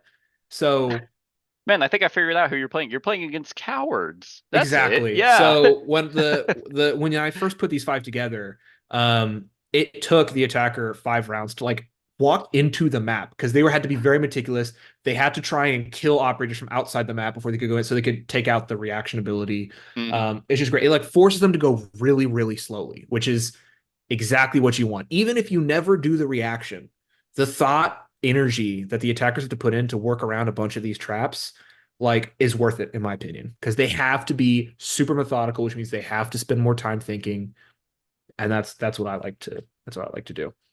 Okay. Okay. Now what about Kapkan? Oh, S. No, he's great. No, his thing is great. 2 damage is great. Yeah. So, yeah, like either lose an action or they take 2 damage. It's a lose-lose for the attacker, in my opinion. Yeah, no, I agree. Like he hit number 10. So he's way up there for me. Um and yeah, I mean he's pretty straightforward though. The only So thing that's annoying is you have to keep it's one of those, especially when I play on TTS, you have to remember to try and trigger it when they move through a door window. It's very easy to be like, oh yeah, I have these reactions, and then just forget. well, that's what I was about to forget say. Yeah, you said to you like say, to do hey, a I lot of tripped stuff. that. Yeah, you're like, I like to do a lot of stuff where you don't have to think about it. But if you're playing with all reactions, you literally are not doing that. Yeah, You are you thinking the have entire. to be. If you forget, like in a game like this with a timer and stuff, it's just like, Yeah. no, you can't go back. There's no Yeah. take backs. Mhm. Oh, I forgot you went through there. Yeah. I know you moved all the way back there. I have this reaction. It's like, no, it was a dud. It's easier to remember for me when I'm playing the physical game. Yeah. In TTS, I would struggle to remember the triggers, but Yeah. even still, I agree there. Granted, I don't play on TTS, but I know for a fact I just don't care as much when I'm Yeah. playing a board game on TTS, Mhm. or board game on a computer or app for that matter. It's like I just don't care for some reason. So yeah, he's definitely. Where did I say I put him in A? Yeah, he's Yeah, you an put A him at for the top me. of A. Yeah. Okay. The last one in the core box. She's not a year 1 operator, but just of the way the Kickstarter worked out, she ended up becoming part of the core box. That's Thunderbird. Thunderbird, I have at number 7. Okay, another top 10. Yeah, we're running through my top 10. As you can Mhm. see, I have a few in my top 10 that are kind of like outliers, but Yeah. you can kind of tell how my top 10 goes when I'm defending. And yeah, she's I mean, she only has 4 health, but she's kind of like a Rook, where it's like you're not really bringing her for anything other than her setup. Yeah. Well, but her Kona stations also affect her, so maybe she has more than 4 health when you That's end up true. using her well. Yeah. That is true. And yeah, they are literally. It's not uses. It's not reactions. It's just boom. Yep. You're in a room with 3 Kona stations on a heavy wall. Mm-hmm. That room alone blocks the damage. Her gun is good, I think. I think her only drawback is that her gadget can potentially heal attackers as well as defenders. So, Oh yeah, yes it can. Why does she look weird? She's like the only operator picture that looks odd. Maybe it's the helmet. might just be the helmet. Yeah, I don't know. So, she's number 7 on your numbered list. I'm guessing, is she B or A? I actually would put her in A. Okay. Just Upper A, because. lower A. Who do I have in A right now? So you got Kapkan, Rook, and Jager. I would put her above Rook, Okay. Yeah. but under Kapkan. Just because, man, you just have so much flexibility. The fact that you get three Yeah. uses of them, that covers a lot of ground. And something I like to do with her is even though you have 3, put multiple in one room. Just so even if they destroy one, you still have heals up in that room, which can be pretty useful. Oh, I just realized there's a typo here. Oh, is there a typo? With one or or more. one or more. Oh, that's good. Yeah, I think I would put her in solid. She's a good B. In B for me. Yeah. Let's put her above Rook. I think it's a good place for her. Same. Yeah. So we both put her above a Rook. Yeah, I think she's pretty self-explanatory. She heals. You compare her with Rook and Doc, and your guys are gonna be really tanky. Mm-hmm. So, yeah, I don't really have much to say about her, to be honest. Yeah, yeah. I mean, like we said, and hell, I mean, pairing her with Rook gives her that 5 health. Mm-hmm. You just have a super tanky, very defensive operating core that it's just like, yeah, I mean, you're not really preventing defense or you're not preventing breaching, but your operators are not dying. Yeah. And therefore, the attacking operators are dying. She's kind of like a brain dead Doc, You can Pretty throw her down, much. and you don't have to worry about line of sight or anything. As long as the guy's in a room, they get to ignore 1 damage. So, yeah. So, yeah, she's extremely straightforward. I feel like we'd be able to talk about her more if we were talking about like how she can pair with a ton of other operators. But since we're not necessarily doing that all that much, she's just a really good person to have on your team as defense. She's a good sport. She's one of those that can just be. It's just irritating for the attacker. It is, which we like. Yeah, exactly. So, is that everyone for the core? That is everyone for the core box. Nice. Well, I will say we didn't do this for the attack, and we didn't go from core to the different years. We just went off my 30 through 1. Already looking radically different. The attackers, we just had like a ton in B, A, and S, and had like 1 in D. Yeah, my attacker list was a lot more of an even spread compared to yours, but that's true. But yeah, and I'm noticing your bit here is a little bit more even compared to last time. Oh, that's fascinating. I think the defenders might just be a little trickier because I think they may be. I think they're a little more dependent on team comp than the attackers are. Oh, that's actually interesting. I think that defense is so weird because you do have the element of here's my decoys and stuff. So I actually can potentially argue that they can feel a little bit underpowered.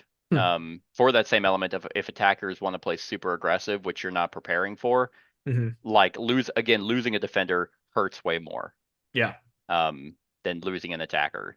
And if the attacker can, depending on the objective, let's say it's bomb, if the attacker can just, because they have two ways to pat. Hey, okay, well, I'm gonna go after the bomb here in this room. You plan for the other one. If they can hold out, and it's like, well, I'm gonna win. Yeah. I replace that bomb with the activated one, and you can't stop me.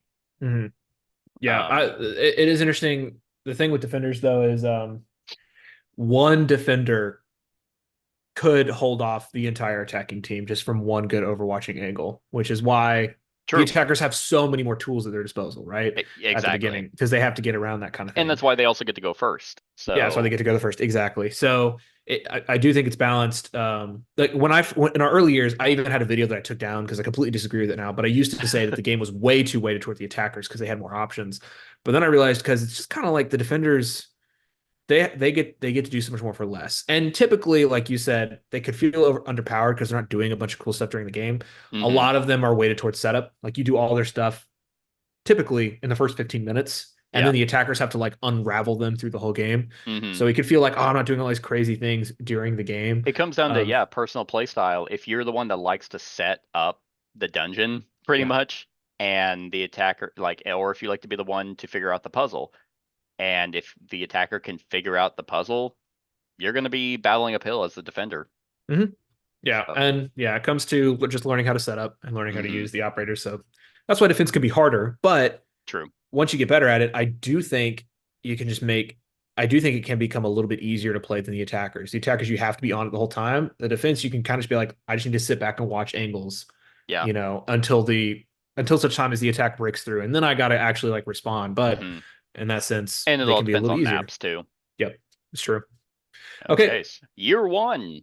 yep, year one, and we're starting off with Frost, another trapper. Yeah, Frost is actually my number 11. Okay, almost broke into top 10. An Yep, honorable mention. honorable mention right there. So where would you put her? Solid. So C, Interesting. honestly, Okay. mainly again because it's like, no, where's Kapkan? Kapkan was A, So you right? put Kapkan in A. Yeah, top of A. No, put her with Kapkan because it is Okay. kind of, They're very similar. they are very similar. I initially read this as a um as kind of like a, oh well, they just go around it. hmm Um, but that's incorrect thinking. Yeah. And with Kapkan, it's like I make the same argument against Kapkan. So if I was making hmm that for Frost, then Kapkan would have to go down. Um, I mean, the fact is hers is a reaction to any obstacle. Yep. Which includes deployable shields, by the way. So Oh, okay. the deployable shields are obstacles. So I actually, it's Are funny. obstacles okay? Remind me. Yeah. Are obstacles like the tables? Yes. And okay, that's how I took it when I was ranking this. So yeah, it's just like, oh, you're going around this obstacle, boom, you stepped in a trap, 2 Yep. damage. Exactly. It's funny. I play Capcom more, but I kind of want to say Frost is better because It's in more liquid. in most maps, there's not a space inside the interior of the map that is not adjacent to an obstacle. And Right. if I'm bringing Frost, I'm bringing deployable shields to fill in those spots that don't have obstacles. So every space inside the map is adjacent to an obstacle. Exactly. So you can use Frost literally whenever you want, probably. Like, Yeah. especially if you bring deployable shields. So I almost think she's more flexible than Capcan. I think I just play Capcan more because he's a core box operator, and Yeah. so it's just easier to grab him. But Right. I think she's probably better, if you ask me. I mean, she does the same thing. It's just her trigger is more flexible, and her Right. gun is Yeah. great. She's a lot more liquid. She now again, your opponent can ignore it. Yeah, But you can ignore cap cans too. it's true. Um, It's so great I because guess it does come down to when do you decide to do a reaction? Is it whenever they're Mhm. actually finally getting into the room and they really need to do a second action and you either force them to take 2 damage or Yeah. not? Now consider bombs are also obstacles.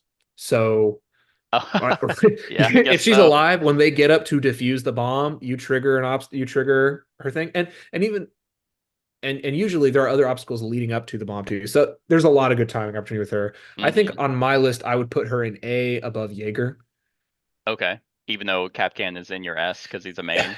He's your Yes, main. I think it's just because I play Capcom more. That's why he technically goes in the S tier. But like they're He both would very similar. Like they're he's both technically here, but because he's number one in your heart, yeah, he goes in he is S. he's Okay. sentimental. Capcom is sentimental for me, Yeah. you know? Yeah, I think Frost is great. And her mini looks dope. She's got the little bear trap on her base. Like That's true. so Yeah, if honestly what she really should be is she should have a setup. Like she should have a pop down mat. I that's don't know why they fascinating. actually didn't do that. That's literally what she does in the video. And there's hmm tons of other ability. I hmm mean, we like I think Bandit was not Bandit. Yeah, Bandit with the tripwire. Yeah.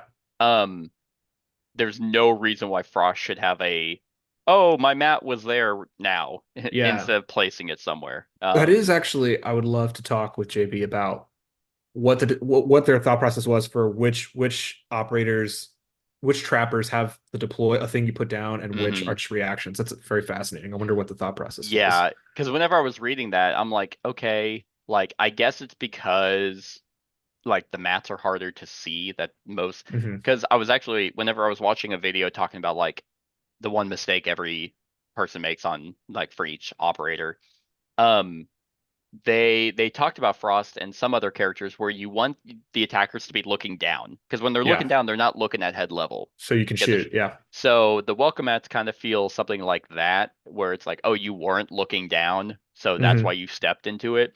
And the extra action is to like actually pull it off of you. It's like, Yeah. or you can just rush through and take. So thematically, it works, but mechanically, there's no reason why this shouldn't be two welcome mat tokens placed Yeah. somewhere. Yeah. Because they're I'm not gonna, sure. you know what Yeah. they're gonna be. They're gonna be placed by the windows, and maybe that's why he didn't want a meta where it's like they're always going on under a window Hmm. always. And Yeah. then if you have that and you also have Kapkan's thing, you like pair them up. Hmm. That would be maybe that would be annoying. It's like okay, either I wonder I if, can't ignore two actions, so either you're forced to take two damage or you take four, which would yeah. that'd be kind of stupid. Yeah, I know it's Um, speculation, but I just wonder if they chose to simplify the trappers just to make them less fiddly, if that makes yeah, sense. Because I think it'd be harder. Like with Frost, I think it would make sense for her to just put a trap on a square. But you get Capkin, like, does he have some kind of component that goes over a door border? It would be weird, right? Like, so I wonder if yeah. that Well, that's was, why in Kapkan's case, it specifically says windows or something, so you don't have to have a yeah. miniature. But Hmm. since hers is any obstacle, it should be a token. Yeah. And Hmm. I have her at 11. I think she's great. This is Yeah. so liquid, like everything. Yeah. She is fantastic.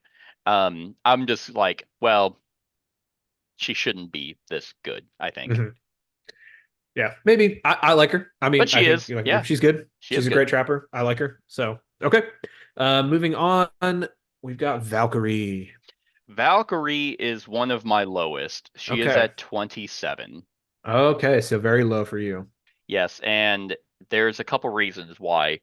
Um, there are a ton of attacking operators that can just completely destroy these. Yeah. Like they're always visible, they're electronic, they're yellow destruction. Um, and I mean, she starts with one black eye camera So she really on, gets three. correct. Yeah, so she starts with one, but then she has two. Um, I this might be one of those things where I think Valkyrie is like one of the mains in pro level game because you Mhm. get so much information when you're playing the video game. Yeah. Here, I don't value her ability all that much, and her guns kind of suck ass now that I'm looking at them. Except for the short range. That's not horrible. Yeah. But three yellows and a red. I don't think her Yeah. medium range is that bad because I mean, four dice is generally pretty good, even if they're mostly yellow. Kind of the same with hmm Blitz.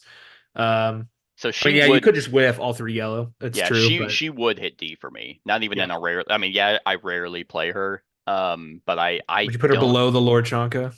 I would. Yeah, Okay. I would put her below Tachanka. Yeah. I think she's one that I would put in, I think, situational. And the Okay. situation would be one of my There favorite, she is.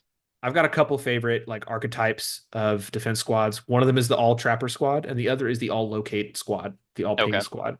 Are So you she putting goes in one of those. her above Let's Castle, above Tachanka, below let's both? go above Tachanka, I think. Okay.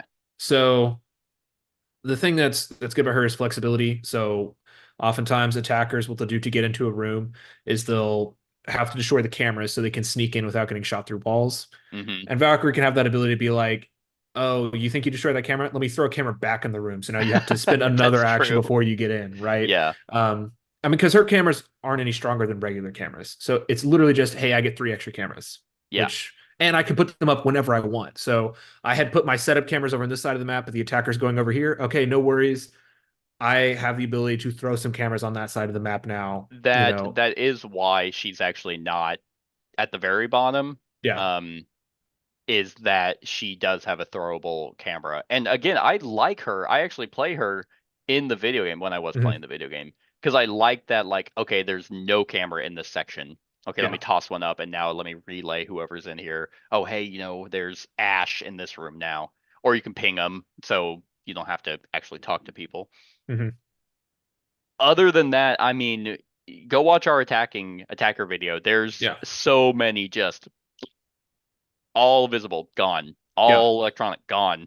All yellow, gone. Yeah, but hey, that's a good thing is like, for instance, Thatcher throws the thing in, destroys everything in a room, throw up another camera in there. Like you save her for like a response for those attackers, which I think good. But pretty much. Yeah, I usually use her when I go for that all locate camera heavy setup. That's where she really fits in there. So that's why I put her situational, even though I actually think she's pretty solid. So yeah. Next one, I'm very interested. She's hot though, so that's true. I'm very interested on the next one. I mean, you got it. I'm very interested where you put this next one, and that is Caveira. I'm actually she's very interesting, so I want to know what you think about her. Caveira is my number 3. Yes. Again, in the video game, I fucking suck. I suck with Caveira so hard. Mainly because I can't aim. So if I happen to get someone, I'm like, and then I miss, and then I die. Man, so she is good. She is really, really good. And she's a wild card, kind of like Ayana, where Ayana was for me. She's weird. She's wonky. Her ability, her top passive one. She literally has 2 separate abilities. That's what's crazy. She gets 2 and abilities passive in one. At that. Like literally, like most of the operators in this game don't just have passive abilities. And you would think her silent step would be have charges, or her questioning effort of charges, but it's all unlimited technically. Like, it's crazy. That is true. I mean, yeah, it is an action that you have to take, but for the record, like, to get someone off a upper floor area, you have to contest it, and that could potentially cause your operator to, if not die, not take it. Yeah. She doesn't have to do that. Her top ability, it can be difficult to use because you have to eliminate them. Like, you have to actually kill the opposing operator. Yes. But if you do, you not only take out an attacking operator, you now ping every single, I know where every single one of them are at, even though you theoretically do in the board game. Yeah. You can see them. So firstly, I agree, like, you have to eliminate someone, but consider that she has a 5 sprint, so you have more speed to be able to go around and position yourself to get a short range shot at no cover. And if you're shooting at someone with Caveira with short range and no cover, I'm just going to say it's a guaranteed kill. 2 oranges and 2 reds. You would have dice gods would have to hate you. Like, something fierce. That could theoretically be 2 damage. Theoretically, if you roll blank on both oranges and the lowest on a red, it'd be 2 damage. But come on. Well, then what you do is you take her silent pistol and you turn it on yourself. Yeah. Here's the thing. Clearly. Here's the thing. Even if you whiff the roll, this is one of those where that's worth spending your reroll token, because there's no way on the second roll you're going to whiff that roll. There's no way. If you do, if you do, the dice gods really hate you. Then you're scooping. You're like, you're just nope, we're done. I'm actually selling this for the $1,000. Yeah, even when you use the silent step, and you're just rolling 2 red against somebody upstairs, 2 red with light protection it may not get you a kill if somebody's at full health, but that's a lot of damage that's probably going to happen right there. Yeah, and like, here's at least 2, which is great. One thing that is kind of sad with Caveira in the board game form is a lot of Caveira players in the video game run off, which is why Rook can be really good, where it's like you drop Rook's thing immediately and you're like, hey, Caveira, come get one real quick. And then she positions and she hides. Yeah. And then she's an ambush kind of person. You do not get that, unfortunately, in the board game. Yeah. But chances are no one's squatting up really. Yeah.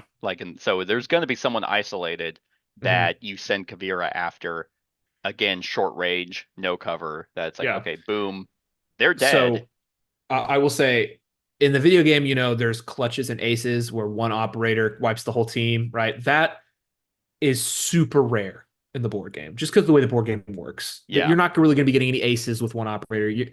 If you have one operator against 4, your opponent would have to play real bad for you to be able to pull out that win. But let me tell you something. The only operator I have got a full ace with in the board game is Caveira.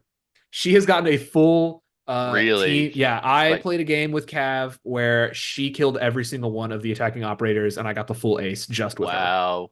So I mean, because here's the thing. She does her action to eliminate, Yeah. like, or to shoot. Um, like I mean, she's technically a support.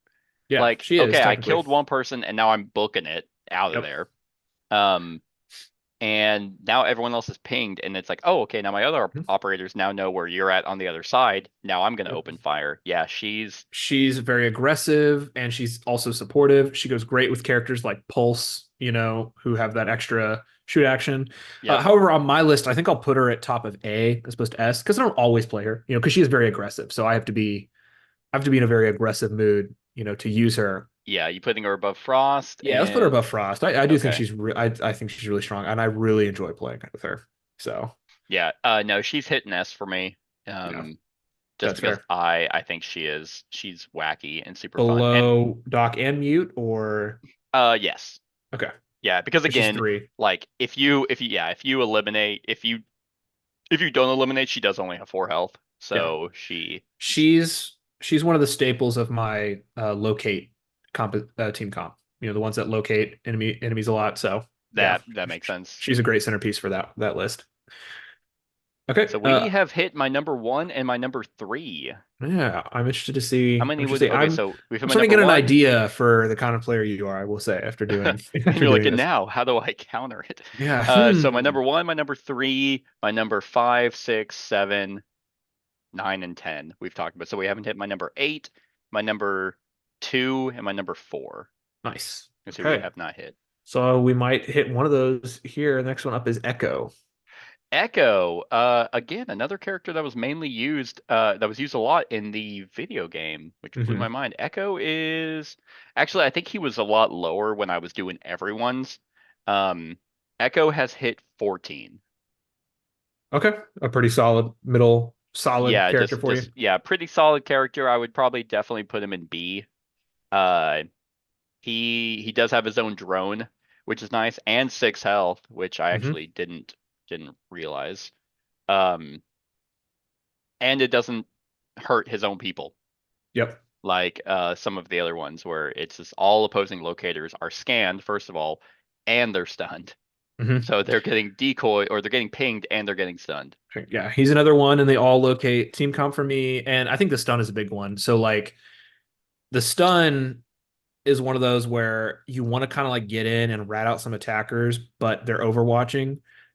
You drop a drone to stun them, and you could maybe drop somebody down, and you could definitely take a, a roll at 2 yellow, and then probably shoot those overwatching operators. Like the stun is Hmm. very powerful. So, and I think he's like one of like the 2 or 3 defensive operators who has the ability to stun someone, because obviously the attackers just have flashbang grenades generally, Yeah. so any of their attackers could potentially stun you. So Echo gives that ability to the defense. Hmm. Yeah, and there are a lot of those parallels where it's like, okay, this character, like they do the same thing, but they're on attacking and defending, which you Hmm. might, if you were just to kind of like casually look at, you're like, oh, that's kind of lame. But how they're utilized on attacking and defending is so radically different. Yeah. Um, yeah, I mean he's extremely solid to have. You really couldn't go wrong. Hmm. Um, Yeah. but again, For he also has just 2 uses of it. That's true. So Yeah. eventually it's like you're probably going to get some pretty good uses out of it, but then you don't have any Hmm. to use. But if you're able to use it to hit multiple operators in one room, that's pretty That good. yeah, So exactly. That's what I'm saying. And a stun sucks. yeah, so what is interesting is, and this is one of those things about the defense always going second and the attackers always going first, is that the interesting thing about the attack is that you could stun somebody or kill somebody before they even activate. As the defense, that opportunity is going to come around way later, or Yeah. way less is what I mean, way less frequently. So there's not going to, as attack, there's a lot of times you're like, oh, I can stun this room before those operators activate. So even when they activate on their turn, they're not going to deal as much damage. You would think with Echo, cool, I'll be able to stun attackers before they shoot me. That's probably not going to happen as much. This is Yeah. one of those where you stun them so you can get in and survive an overwatching riposte so you can kill them, right? Because you're always going second. So it's more, you have to use it more reactively than the attackers get to use flashes. Yeah. Nope. That is extremely true. Now, granted, if you stun them on your first turn, you get a secondary because it goes attack, defense, attack, defense. Yep. I know you know that, but anyone watching might not. So if you activate Echo first, you might actually get to capitalize on their stun for their secondary. Because the cool thing, and this is what I like about a lot of these kind of games, is you look at who's been activated, and you're like, oh, okay, so you still have Montaigne and whoever, Lion, left to activate. Oh, I can actually stun both of them. Yep. So I'm gonna activate Echo. Yeah, and vice versa. Like attackers doing the exact same thing. So it's like, oh, if I can kill someone that you haven't activated yet, you're down in activation. So kind of same thing here. A good way to keep him a little bit more flexible is you can put him upstairs, so you can be deploying his drone down entryway spaces. So that could be a good way for you to be able to get whoever you want. So yeah, I think he's good. For me, I'd put him 6 health is 6 health is good. I'd put him right square, I think, in the middle of the solid tier, in between Bandit and Thunderbird. I think it's a good spot for him for me. What about you? Who do I have in B? You've got Bandit and Castle. He's definitely above Castle. Yeah, let's put him above Bandit. Okay. Yeah, I think it's a good spot for him. All right, up next. Which actually, funny enough, Bandit is above Echo in my in your rank. Yeah, literally, Bandit is 13, Echo's 14, so they're pretty much the exact same number. I think he's just he gets a little bit more flexibility, right? Because you get to he does. It depends on what you're doing. What you're wanting. Do you want just what do you want to do on defense? Do you want to make the lane? You want to pathfind for the attackers, where it's like the only way you're going is down this hallway? Yeah. Or do you want to be disruptor? I mean, there's all those different roles that they have on that poster, pretty much. Again, yeah, these are all dependent on team comp. So I mean, we have that caveat there. Yep. All right, up next, I think we talked about this one a lot in our attacker video, and that is Mira. Mira is number 26. Fascinating. Okay, tell me why. So because she's hold on, let me look at my attacking list real quick, because she basically does the exact same thing. She does the same thing as Maverick. And Maverick, 1, 2, 3, 4, 5, 6, 7, 8, 9, 10, 11, 12, 13, 14, 15, 16. Okay, so Maverick was 16. So yeah, about 8 spot difference. So she does the exact same thing as Maverick, and she has a setup, and she can actually use this twice. I think for me, I value Maverick's ability because he's attacking. Yeah. That to me value, and as you can kind of tell from how I like to play defense with who is in my top 10 so far. In any game that is kind of like a dudes on the map game style, my preference is actually turtling. I like, and Mira being able to put a hole up and getting a free shoot, which could also give her a secondary shoot. Not necessarily my playstyle. Yep. Now on Maverick, with Maverick, that's insanely good to me as an attacker. When you're an attacker, and it's also insanely good as a defender. I just don't don't utilize it. Yeah. For me, I think I'll put her right there at the bottom of A tier. Okay. I think she's really great. I think just as being one of the 3 operators who can potentially do 2 shoot actions on your turn, that instantly puts you way up in my book. I think her gun at medium and short range is pretty solid, and she's got Orange Destroy. She's at heavyweight, which is great because she's gonna be shooting through hold walls. She's gonna be getting cover a lot if you're using her ability. So with high health, that's great. But interestingly, she is the only operator on the defensive side that allows you to breach red walls as the defense. So nobody else can destroy red walls, but she is able to turn red walls into hold walls, and hold walls are always soft walls. And now she has the Orange Destroy. So she can actually not just breach red walls herself, but she can allow the rest of your team to break through red walls, which is really great for me in allowing flexibility. I'm the kind of guy who likes flexibility. If I lock myself into one path, the people I play against me will always just counter that path, and then I'll feel useless. But having that flexibility, for instance, we learned you can use these on castle walls is great. Like if I put up a castle wall on the map and realize, I need to get through that castle wall, now I have that with Mira. So yeah, I I think know she's great. whenever you're playing the video game and then you have Castle's wall be put up and then a mirror comes by and destroys it. It's like, Yeah. thanks, Yeah. thanks for basically making that useless. And she's one of those we've been talking about. She's just one of those that like another one that irritates the attackers. Whenever you can do that thing where an attacker is just out in the open but they're behind a red wall and they Mhm. think they're safe, and you'd be like, all right, I move Mira up and I make that whole wall and I'm just gonna shoot you. Yeah. And just the sigh of exasperation you hear from an attacker player, like, okay, I forgot you could do that. Like Yeah. we like that.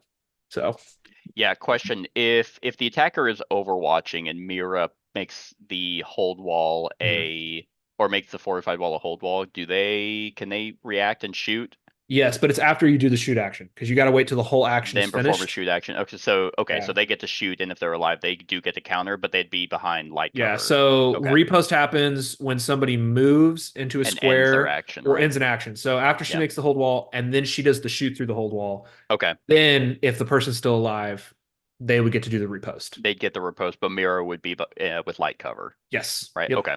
Okay. Of course, Just, if you leaned her out before you make the hold token, you'd get heavy cover as well. So that's that's true. That's a good point. So, Yeah. yeah, I think it's honestly like she's lower for a couple reasons for me. I just don't ever utilize her, and two, um, she had to go somewhere. Yeah. So on your is she a situational one for you? I'm Yeah, guessing? I'd put her at C. Okay. Below Pulse and Smoke. No, I'd probably put her above them. Okay. I would like playing Pulse. You pull off a Pulse move, you feel so smart. Yeah, But it's you true. don't, then you're just like, well, he's dead and he's bald. Yeah. Yeah. So Okay. yeah. All right. Who is up next? So up next, we have got. I think we're gonna get to a place where these blend together because we got another trapper, and that's Lesion. In fact, we can maybe even lump Lesion and Ella together because they're very similar. Yeah. So, well, I have to put timestamps for these. Oh yeah, no So worries. So we'll do Lesion start. first. We'll start with Lesion. Lesion is my number 12. Okay, yeah, I can see And that. He's got 3 reactions, which is better than Kapkan and Frost. His gun is great, and people should be using great entry spaces all the time. So Legion's yeah, good for this. exactly. And the fact that it's a 2-for-1, like you get a ping and you get an innate damage. Yeah, So the fact that he gets 3 uses of it and just being able to know where they're at. And I mean, they can ignore it again. They could just stop their movement and whatever. Mhm. And okay, that's all they're doing to pull the little poison pin out of their Mhm. foot. But other than that, I think he got higher up for me for that very reason of being able to just as a reaction. Yeah. Although what's funny is you Go get to ahead. choose when you're going down that entry space. Okay, well now I'm gonna make you pay something for it. yeah, Like that's and I think I'm starting to figure out why they didn't do, because technically this should also be a token. yeah.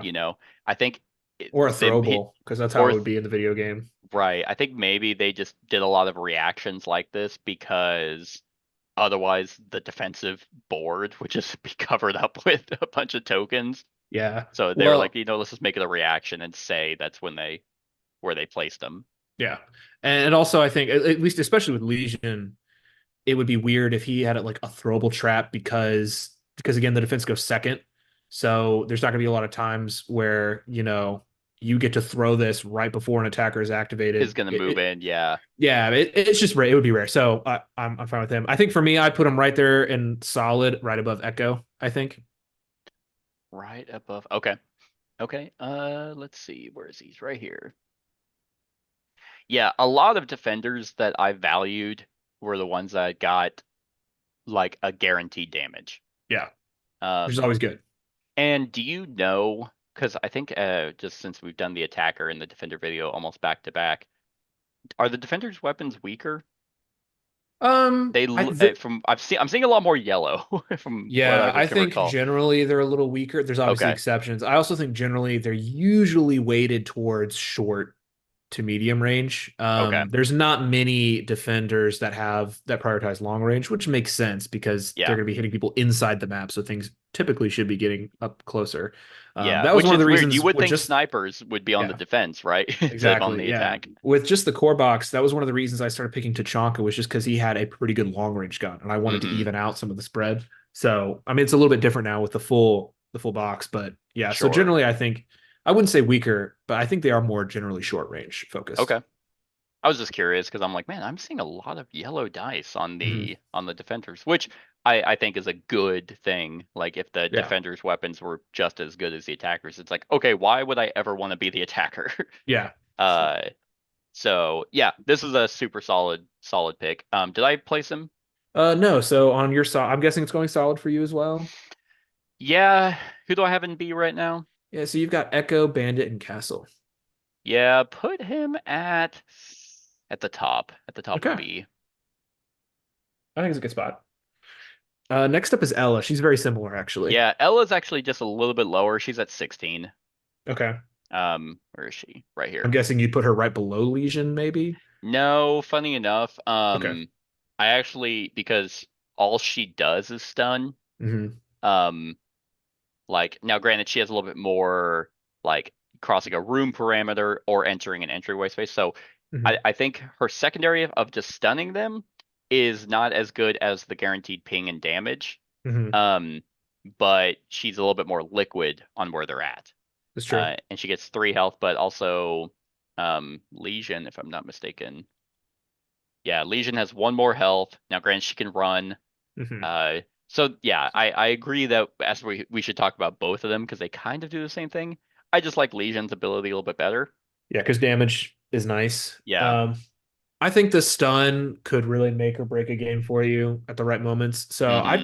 I think on my list I'd put her just right with Lesion. They both affect and trace bases. In fact, typically, probably in a game where I'm using either of them, they're probably both in the same team together, Yeah, just to get that you think double above or wombo. below Let's go Legion? below. I think for the reasons Below. you said, damage might just be a little bit more reliable.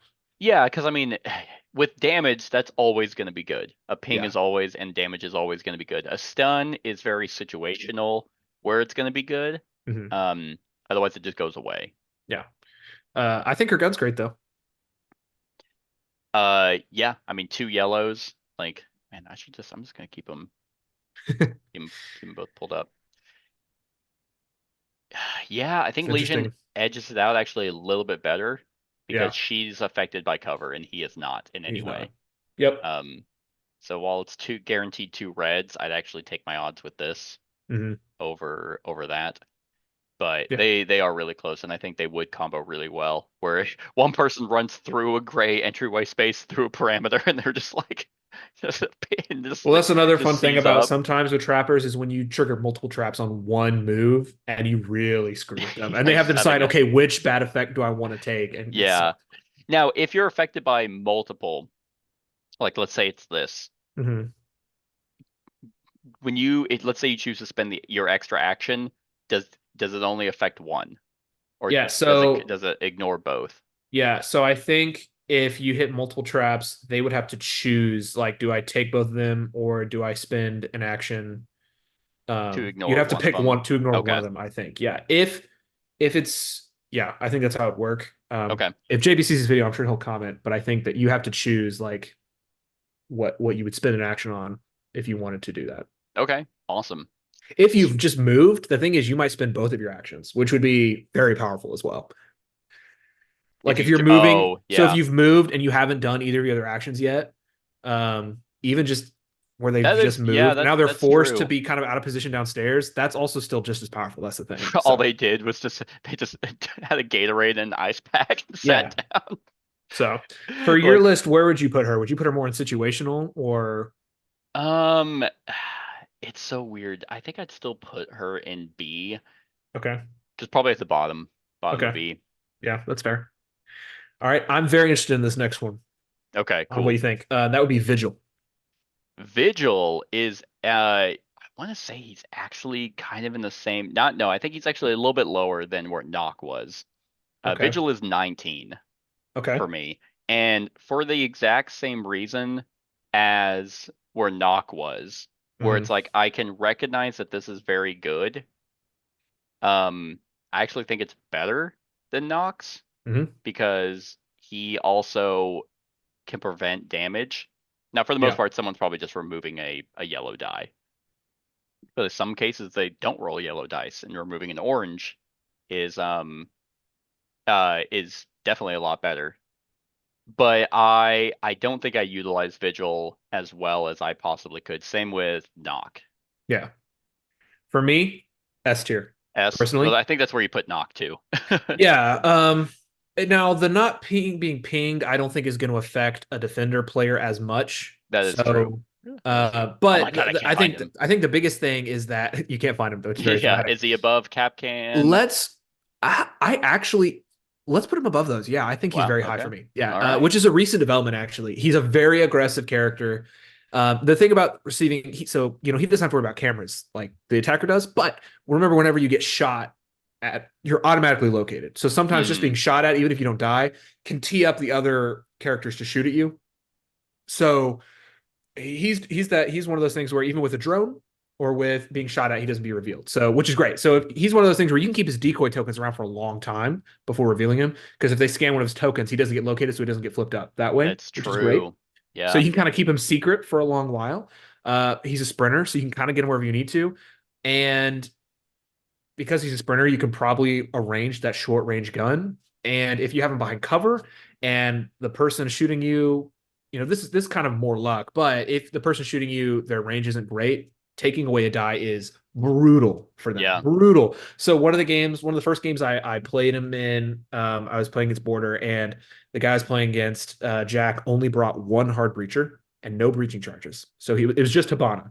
Okay. And he Well, had as we know Hibana. from our attacking video, Yeah. Hibana's like D tier. It's like, man. Yeah, so Hibana was out of cover watching through this door, and he was watching this whole room.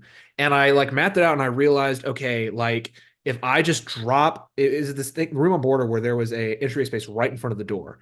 I was like, if I drop Vigil here, Hibana's gun, and I don't remember what exactly it was, but it was something where it was like a yellow and two oranges, maybe. I believe is what she rolled.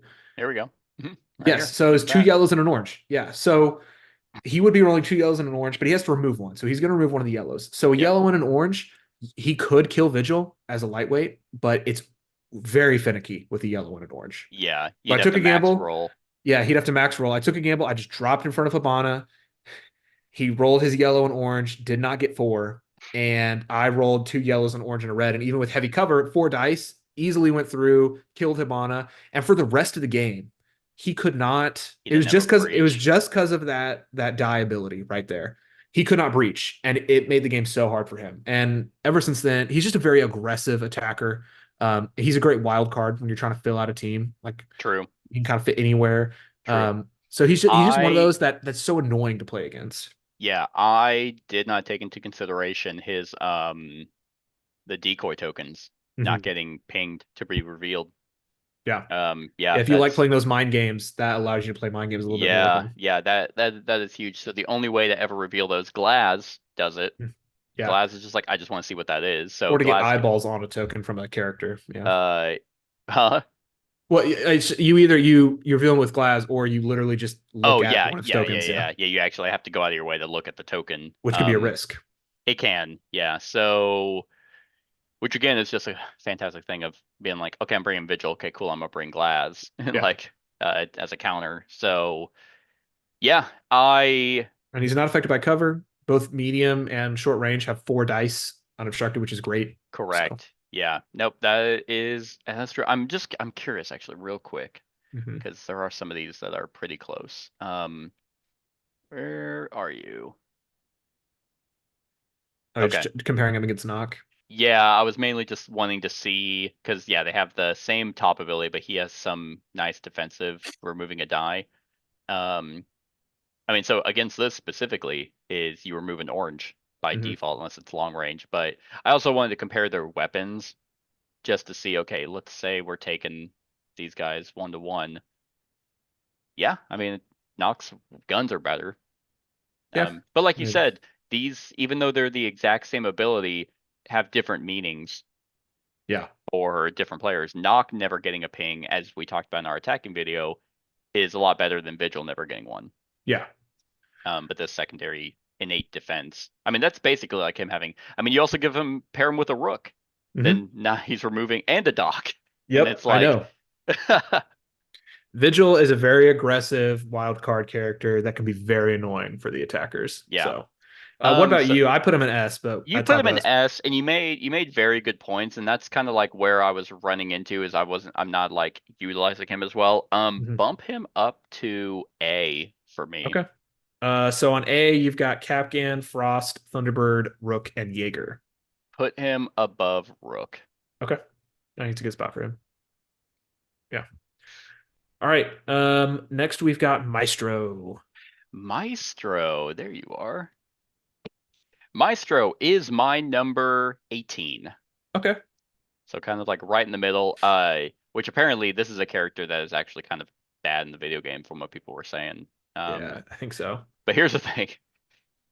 I think it's because it's even in the because was he the one that had like the bike helmet that he shot like they opened and he shot like dots at? He's kind of like a Yeah, zero. those like weird big cameras that can like shoot Yes. things. They were bulletproof and stuff. So unless like you waited till they opened, I think you could destroy them. Here's the thing. Maestro's unfortunately has all of his cameras have so many ways to just get removed.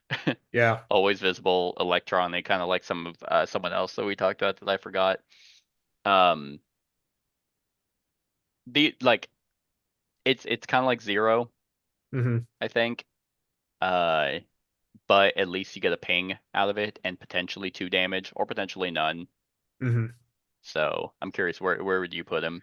Yeah, I think I'd actually put him in the situational tier. The situation would just be if I'm assembling that ping team comp, the ones that locate a lot of people. Hmm. But even then, I don't know what it is about him that I just kind of gravitate towards other characters who locate before I grab him. Yeah, you putting him So, at the bottom of C um, or above Tachanka with Valkyrie with I guess put him at the Castle. bottom of C just Okay. because I might even put him in D just because he's just one of those where I just rarely play him, and it's not because Yeah. I think he's bad. I think he just doesn't suit the playstyle. Like, yeah, put him above Doc though. Actually, I think Okay. I'd pick him more than I would pick Doc. But again, he's not bad. He's zero. He could potentially deal a lot of damage. And there are some maps where I think, like with long hallways that the attacker has to like move down, that can be very useful, like Yeah. border.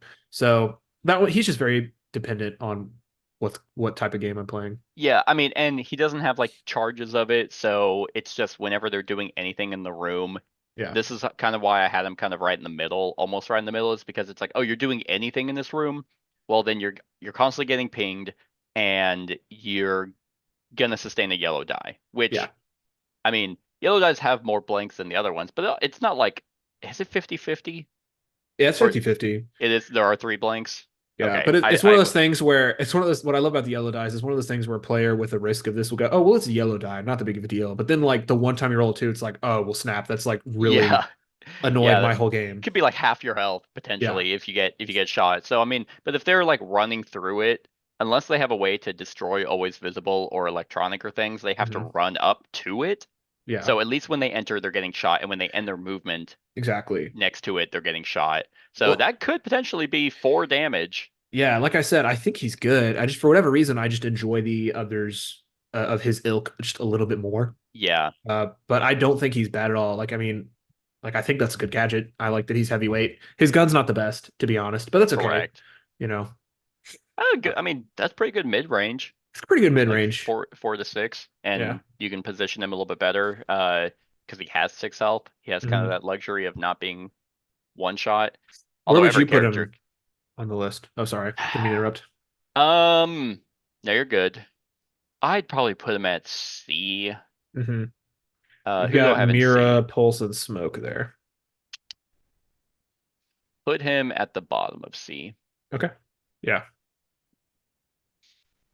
All right, Yeah. who is up next? All right. We got a funky one. We've got Alibi. Alibi is my number 2. Oh, okay. Uh, That is fascinating. again, if I didn't value health as much as I do, like I said with Doc with the line of sight, I was like, he probably should be number 2. hmm Um, because as defender, you have perfect information while your opponent doesn't. Alibi makes it even more. You have perfect knowledge and your opponent doesn't. Yeah. Uh, and if she just had the 2 extra decoy tokens, I think that would be enough. The I think so fact that too. it's like, oh, even okay, I'm gonna reveal a decoy token. She gets to. It's basically a drone. Yeah. and she gets potentially 3 options out of that before they can find her. Hmm. Uh, yeah, I just think as a defense, this is a nasty ability. Yeah, she is. She's so much fun. I agree with you. Like even if it's just the extra tokens, I think that should be enough. Orange Destroy, I think is great. She's a Hmm. runner. I think it's great. Her gun is great. She gets that little bonus action, which is good. I've never actually been able to pull off the bonus action, but I think it's a good action. Hmm. The only thing that I'll say against her is if you happen to just tag the correct one early on, it is so disappointing.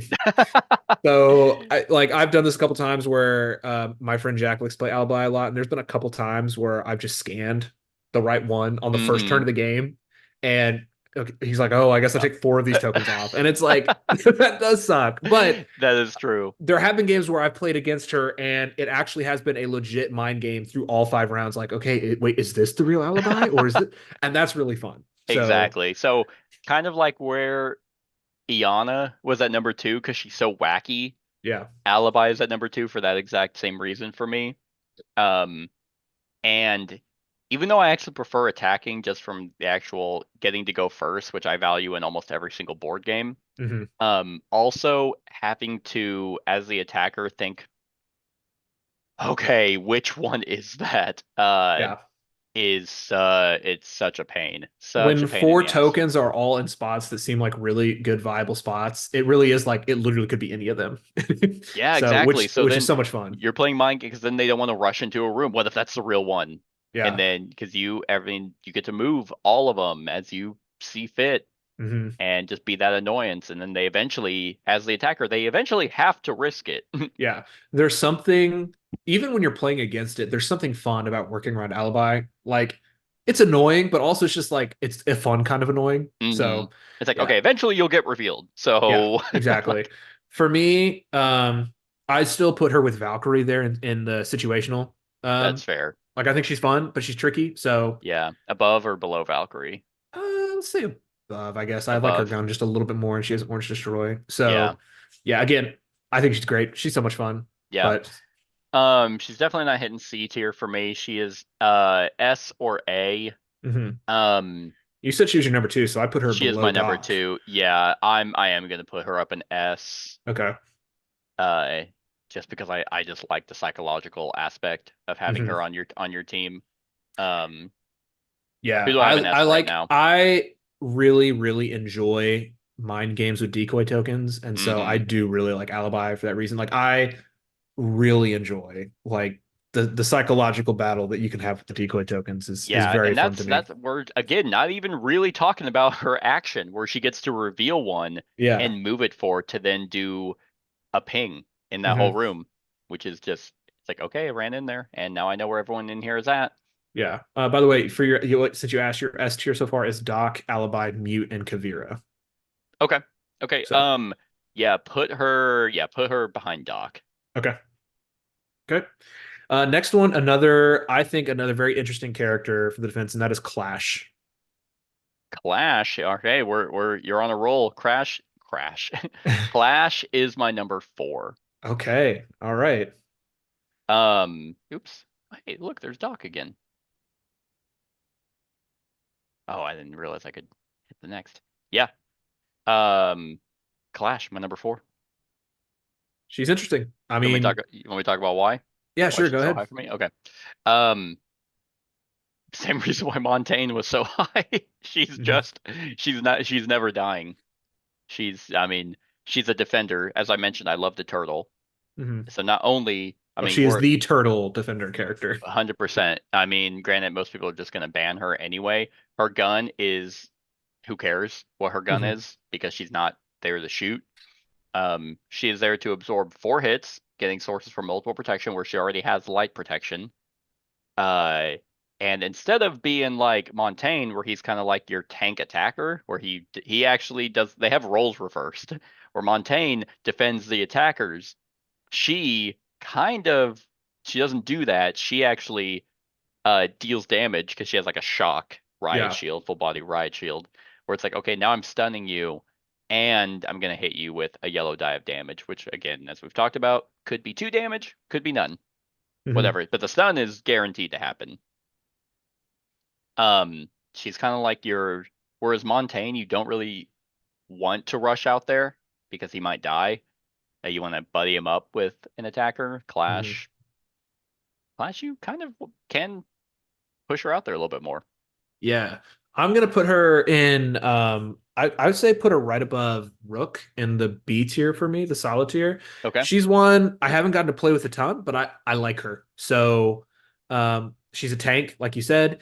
And even if she was just a tanky tank, I think that'd be enough, honestly. But her ability has actually won me a game or two before. Like there was one game, and I don't remember the exact use, but I do remember that the attacker player thought he was in a really good spot, and I looked down and went, "Oh, I forgot about Clash's ability," and then I used it, and it changed the game in my favor, which is great. So she's like a mix between Monty and Blitz, and she does a little bit of extra damage. Like that's true. So yeah, I like her. That is actually true. She is 100% Monty and Blitz put together. Where do you put her in S or do you put her in A? No, I'm not putting. Even though she's at number 4 for me, I'm not going to put her at S.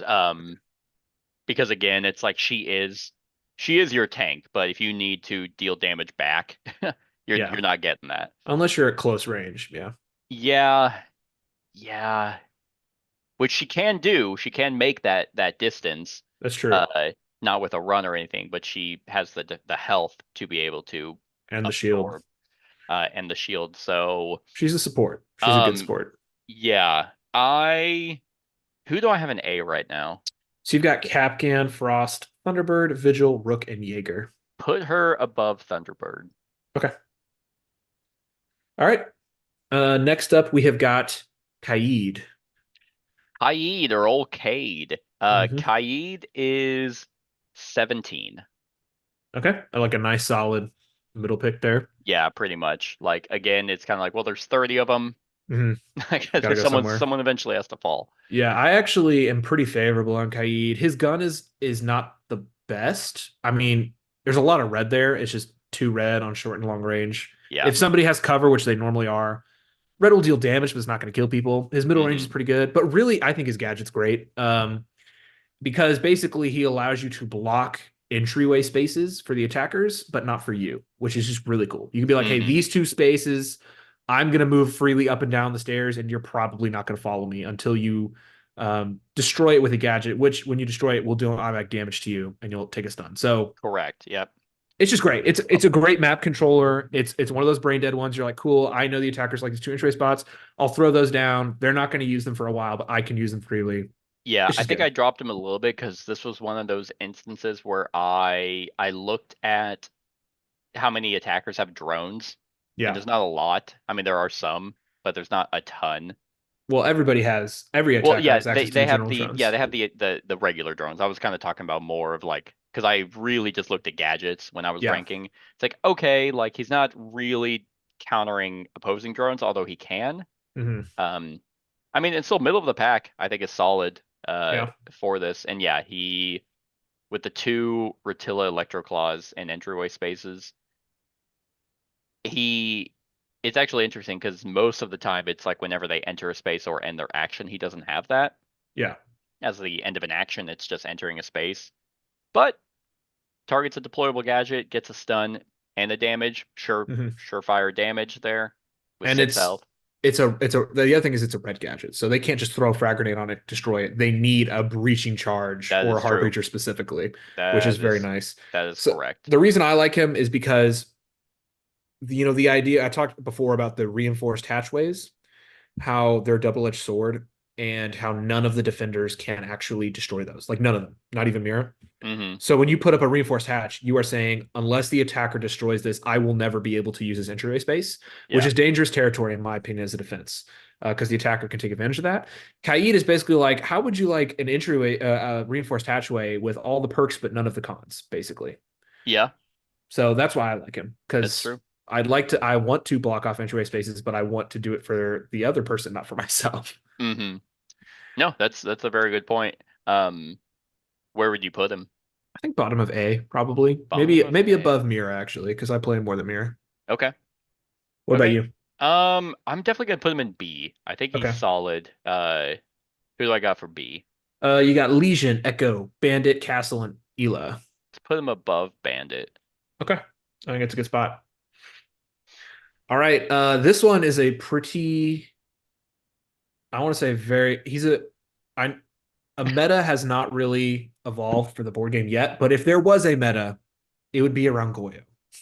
In Goyo. our small Okay. little TTS community, there is definitely, people think there's a Goyo meta at least. So So as far as I'm aware, Goyo is actually never used in the video game anymore, even though I really liked Goyo. I think he used to be very powerful and then he I got think nerfed. so. Yeah, I think he got nerfed. Goyo is smack dab in the middle, 15. Okay. Yeah, that's fair. So where would you put, just in the middle of solid? Like, Probably. Yeah, yeah, just right there. stick him right in the middle. Yeah, just because yeah, he's very he, man, actually, I wonder where you would put him because if I was to talk about situational, which is C for you, Hmm. um, I think he's like the definition of that. Yeah, I think of him, I put him in the same group as the Trappers. So Kapkan and Frost and Lesion and Ella. Okay. I think of as he doesn't have the reaction. Oh, he does have reaction, but it's Hmm. localized. It's kind of like what you're Correct. pitching with what you would think Frost Traps would be like. Yeah, His are kind of like that. that's true. So Um, I'll explain a little bit. I know you're not part of our little TTS community, so I'll explain the Goyo meta as we have called it. Some people think Goyo is the best operator in the game and think he's Okay. overpowered. Obviously, his gun is pretty great. Like the short and medium range are really good. He's got 5 health. He has Orange Destroy, which is really good. Here's what's interesting about his gadget. It is not so anytime anybody goes near a deployable shield, you can use a reaction to blow up the deployable shield and turn 4 spaces into a fire overlay. Hmm. Okay. And those just work like the other fire overlays. So the interesting thing though is it's not specific to his 2 deployable shields. If you brought 2 other deployable shields in addition to these, you could choose any of those 4 to be a Hmm. Goyo shield, basically. So what people like to do, what has kind of developed is people say that you take Goyo and you stick his shields next to entryway spaces. So anytime somebody moves downstairs, you could trigger one of the deployable shields next to the entryway space, and now they're caught in this fire in like a small little hallway, right? Yeah. Now some people think that's overpowered.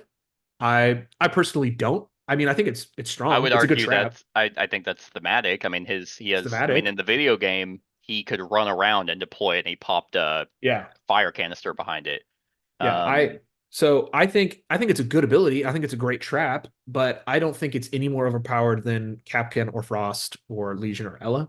And yeah. also, you're not people have kind of now gotten to this thing where you always use Goyo to watch entryway spaces. You don't have to do that either. Like he's flexible, he's a great map controller. Yeah. I do think you should bring 4 shields when you bring him just to really mess with the attacker, but the attackers can still destroy the shields before they move around them. So but you have flexibility. Which of the 4 shields do you blow up? Yeah, I think I that's would fine. argue I think that the wording on this should have been it needs to be his 2 shields that he brought because that Yeah. matches So exactly what he does in the video game. It's not like yeah, he can just shoot a random. It's like, it wait, did actually used to be that way, and then it got okay. changed. So yeah, when the Kickstarter campaign was going, all the operators worked differently than they do now. There was like one big update where they like kind of like did one final pass, and all the operators and they all got changed. And it used to be he had 2 specific shields, and they changed that. Yeah, and that's kind of why Goyo's like right in the middle is I didn't even consider I read his ability and I was like, yeah, it's his 2 shields.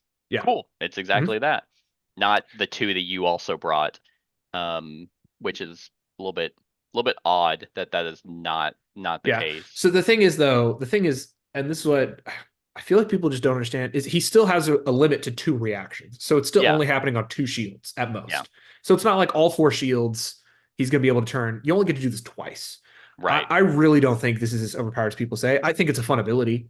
I think it's a good, Oh strong ability, yeah. but I don't think it's overpowered. I would put him in A around Kaid, probably under Kaid, honestly. I think Kaid is, as an entryway space overwatcher, maybe a little better. But Okay. so I put him under Kaid. Oh, under I Kaid. like Okay. him, but he's also just good without his gadget. His gun is great. He's Yeah, got Orange Destroy. His health is great. Like he's yeah. he's just a really good operator. I see why people think he is one of the strongest. I think he's just pretty good. I mean, my Like, argument would be like it's kind of no different than all the other characters with a fire overlay ability. Yeah. I mean, you still have to pop the deployable shields down. It's So true. you have to have them. Now, granted, that's all during setup, Mhm. which your attackers can see. Yep. So it's like, okay, well, if you're going to put a deployable shield down next to the entryway, I'm just not going to go that way.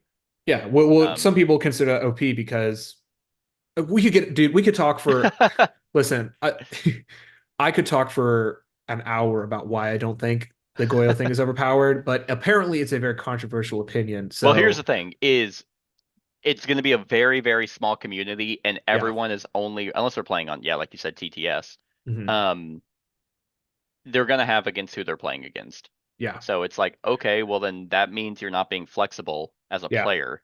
So if this is your one way of doing it and people counter that, Mhm. okay, well then you've just been figured out.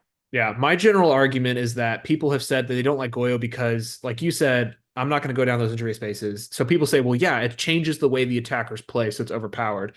And in my opinion, that's just the weirdest thing to say because every operator changes the way your opponent plays. That's The the fucking point of the the game. That's defense the is point. defending. I can't Yeah. attack if the defense is defending. Like it is literally the point. Like I am trying to pick operators that hinder the way you play, and you are trying to pick operators that hinder the way I play, And and here, we guess play what? around it. Like that's how it works. Ban him then. Yeah, I Yeah, know. like if you're doing where you get to pick your whole operators and like you're like that's no different where it's like, okay, fine, I'm just gonna pick attackers that have insane amounts of movement and just go Yeah. around them. Oh, well, you countered my Goyo. Yeah. Right. I think you Mhm. figured out the way the game works. Very You can good. destroy beforehand. You can go around it. Like you have so many options. Those people And probably don't play chess because also, they think the yeah, probably queen is not. too powered. Probably. Man, the Yeah. queen should Look, be nerfed. Queen should be nerfed. She's the most powerful piece. Listen, I like he's great. I enjoy playing him. Here's the thing: the orange die is a enough of a risk that you do have to play around it. But the thing is, you could still roll blink on that orange That die. is true. That's true. So And you only get one reroll, yeah, and you're definitely not wasting it on a on well, the. you actually can't use the reroll on gadgets. So whatever Oh, you you roll on a can't. I thought it gadget, was yeah, any die roll. no, Okay. only on shoot I action. think I've So only used them yeah, I on mean, shooting rolls anyway. obviously the risk of rolling 3 damage is too high that you will want to play around it. But again, like it's not an automatic 3 damage. It's not too high if So you have Finka. exactly, hey, exactly. Oh That's what wait, I'm no, saying. I'm sorry, I can't counter. Yeah, I you don't get can't counter. I He's can't. too powerful. Yeah, I think we're on he's the same page. yeah. Have I placed him yet?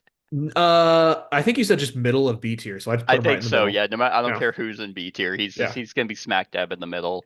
Like Um, he's good, but he is not more overpowered than any other character, if I you ask still probably me. think he should have his own two deployable shields Yeah, because yeah, they act as shields too. They act as like the deployable shield. yeah.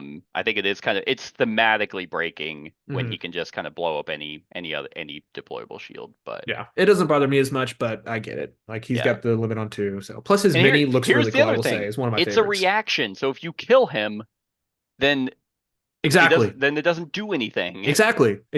Listen, look, bro, I'm telling you, that's a whole. That could be a whole video. You need to So start restricting who can join yeah, that Discord. no, it's okay. Like I understand why people think that. So I'm not like you're Yeah, the stupidest person for I thinking this. know. I get it. I just think it's really not that big of a deal. So Right.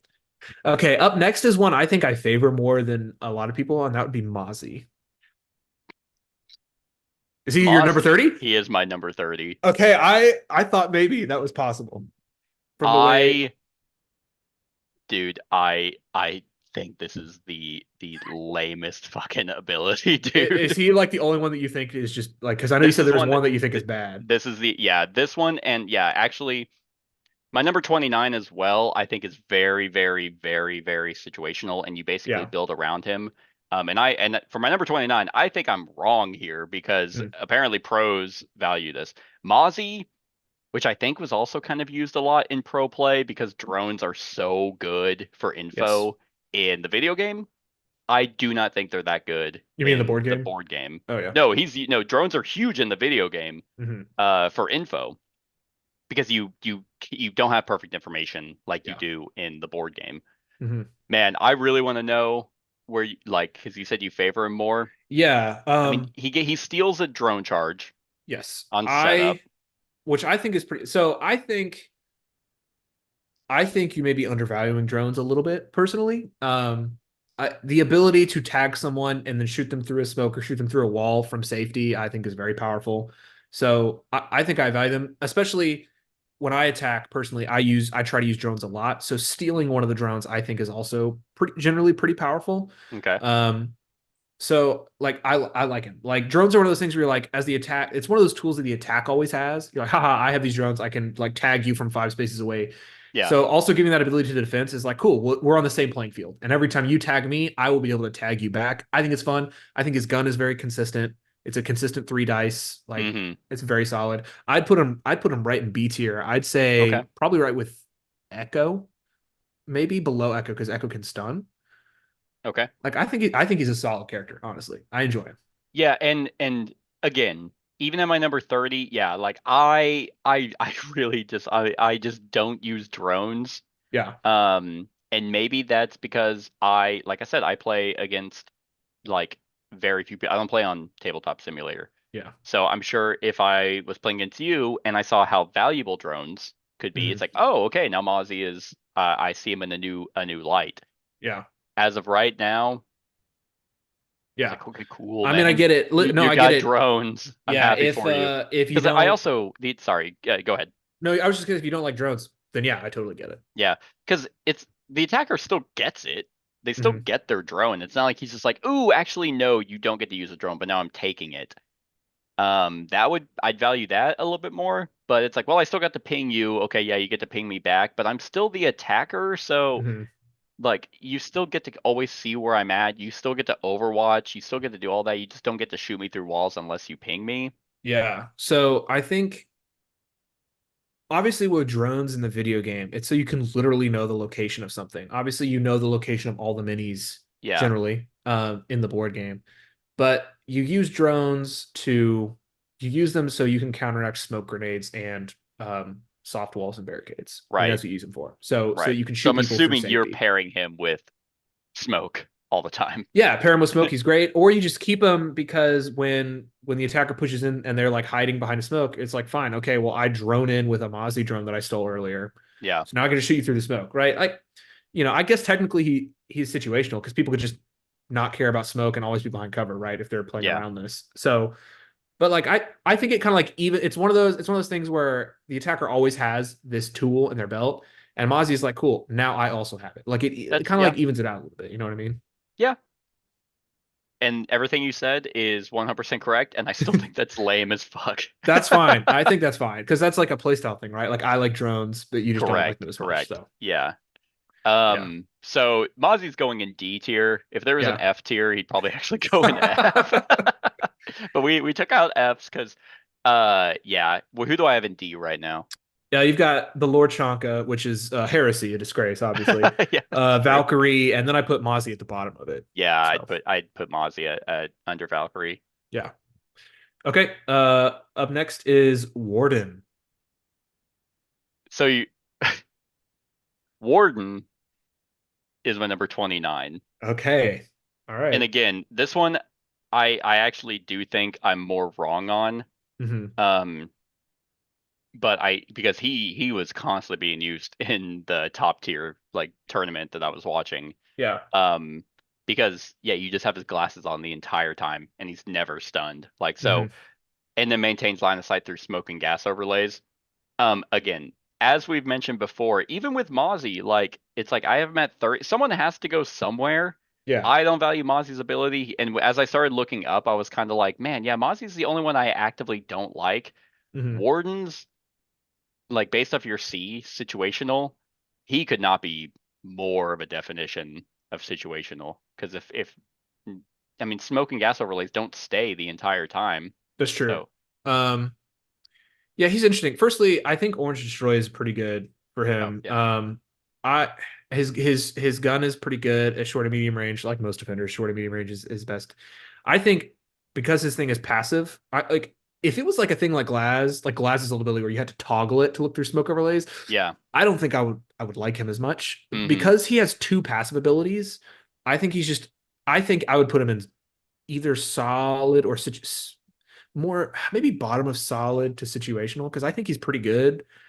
Especially if you notice the attackers are picking a lot of stun operators and gadgets, I'll totally pick Warden, obviously. But of course, they might have banned Warden if they're building a stun team list. Correct. So why wouldn't So he be in C for you then? Because as you just said, and it's like if they're building specifically around a lot of stun or just smoke, then it's like, okay, well, great, now he's good. But if they're not, then he does nothing. I think it's because his Except, ability is passive. Like yeah, the smoke and gas, especially if you bring smoke with you, then you'll know you're going to have gas at relays. But smoke is a general gadget that they have, and it's a pretty common tool that the attackers are going to use. So yeah. But he also, and I think the other reason is I was thinking of that same line, but then I was like, wait a minute, he has to be there. yeah, he does have to be there. Like, That's true. so it's like if you're running in with Blitz, for example, and he's there, then that sucks. But it's like, okay, well, I'm Yeah, not going to utilize it's Blitz's thing. You kind of keep him yeah, around. Like, hey, guys, he's like the nerd that just follows everyone and keeps yeah. talking. It's like, dude, I get away kind from of me, dude. You're so I like weird. him more for his smoke thing than his stun thing because his stun thing is situational, obviously, Hmm. right? Um, so but Now, also to his be gunners fair, is good. the attackers throw a smoke in, and then, I mean, it lasts the whole round. Yeah, Um, as defense, you can react to that and have him run in there and he counters that. yeah. So But you again, yeah, it's if he's like, not already watching that room, then they're not going to throw the smoke because like, well, he's still overwatching, so it doesn't matter. But if they throw it in yeah, and Warden is close, you can be like, haha, you're not safe. Like I'm going to go in and shoot you. Like so, right. and smoke is at least in my games a pretty common thing that's gonna be it's the easiest way to be like I throw a smoke so I can sneak into the room, right? And Hmm. he just gets around that. So I like in fact the reason I would put him in solid is because I feel like he's one that I ban commonly because I'm just like I don't want to have to deal with that. Okay. So in my mind that's why he goes into solid for me. I would put him and I see what's there. I'd pick him over I'd probably put him right in the middle. I think over actually maybe put him actually under Bandit. I actually think he's higher in solid, honestly. Okay. I like it. I totally get why you don't, to be honest. Yeah. Like, I mean, he's gonna be one of those, even at 29, like that I had him originally ranked. He's gonna be one of those that I'm gonna love him whenever he pops off, Yeah. and then I'm gonna hate it whenever he's not around. It's just like, oh man, I'm getting stunned all the time, or you're using smoke and I don't have anyone to actually overlook that. Yeah. Um, I don't know, like, and again, I'm mostly attacking, so it's like Hmm. I value. I mean, Glaz wasn't even that super high for me. Yeah. Or, even though I wanted him to be. I think he was like middle or C. I can't remember for you. 1, 2, 3, 4, 5, 6, 7. So 30, 29, 28, 27, 26, 25, 24, 23. He was 22. Yeah. For that same kind of reason. And I valued Glaz more because he had that ability to at least just be like, oh, reveal that decoy token. Yeah. Wardens is just, he can see through smoke and gas. I get Cool. If it. there's no smoke or gas, then he's not doing anything.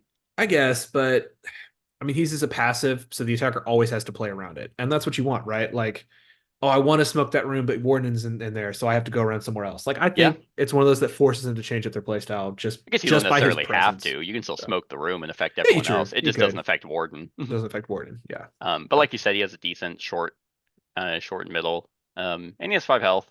He's got Orange Destroy, which is really good on defense for Yeah. rotating. So Bet you it becomes super annoying if like there's a lot of smoke and gas overlays, and then you have him on a Rook shield, so yeah, he has 6 health. It's like, God, you can see through it all.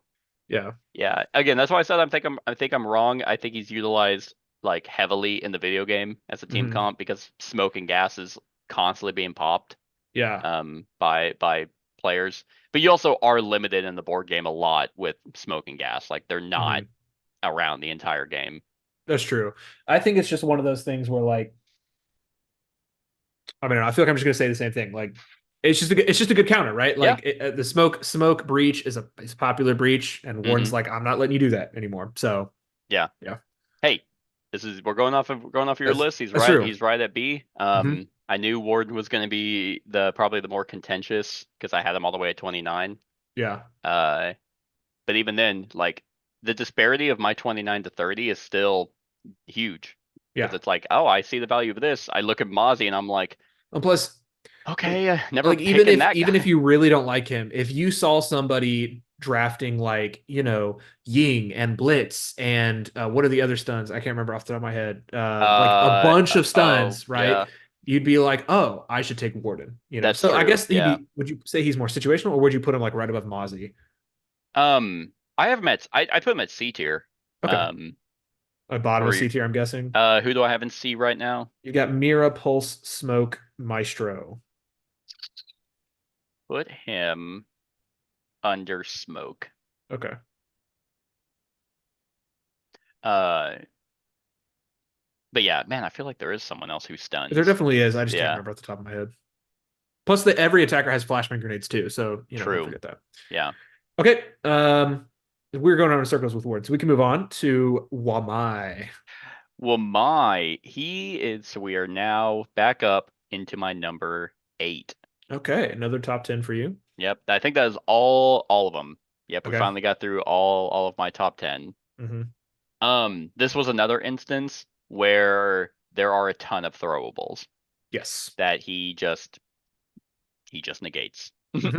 Like those are no longer an issue for you. And what popped him up way higher than some of the other ones is this is an ability that doesn't have they can ignore you spend an extra action to ignore. It's like, nope, this you are just not throwing. Yeah, you just can't throw it. Yep. Yeah, I agree. The only thing that I don't like is that his gadgets are locked into 2 specific rooms, and Right. I'm a player who favors flexibility. So while people can counter Jaeger by spending an action, I like being able to choose specifically which throwable to counter. Yeah. That being said, it's a permanent thing. It lasts the whole game while those gadgets are up. Every time, it's one of those things where every time I pick an operator like this, I put them in rooms that I think will be contested, and they are just never played in. And I don't know if it's because the attacker's just attacking a new room because I put those in those rooms, or if I just placed them badly. You know what I mean? Yeah. I don't know. It could just be that the attacker's like, well, I'm just not going to go there because what's the point? But that's the whole thing about the board game. Exactly. Is because the attacker can clearly see where the defender has placed everything. As at least in my experience, it's like, okay, great. Yeah, that's you're never going there, or you're never throwing throwables in there, which means I, as a defense, don't have to worry about that side as much. I can actually hole up in there and use a lot of. You're probably putting them in places with the bomb or the hostage where throwables are going to be very useful. Hell, you pair them up with with Jager. Yeah. And then I have paired him with Jager, and that's really fun, I will say. I almost kind of wish, and I wonder what the thought process here was, because in the video game, these are throwables. You throw these little Tron discs at the wall. Yeah. So it would be really interesting if these were throwables that you could throw throughout the game.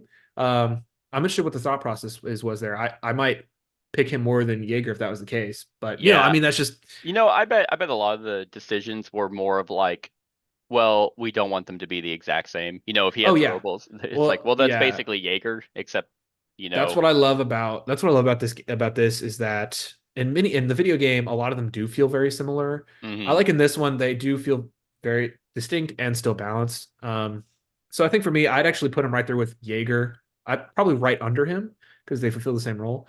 What I also like about having these two is if one of these are banned, you can pick the other if you really wanted to cancel throwables. So yeah.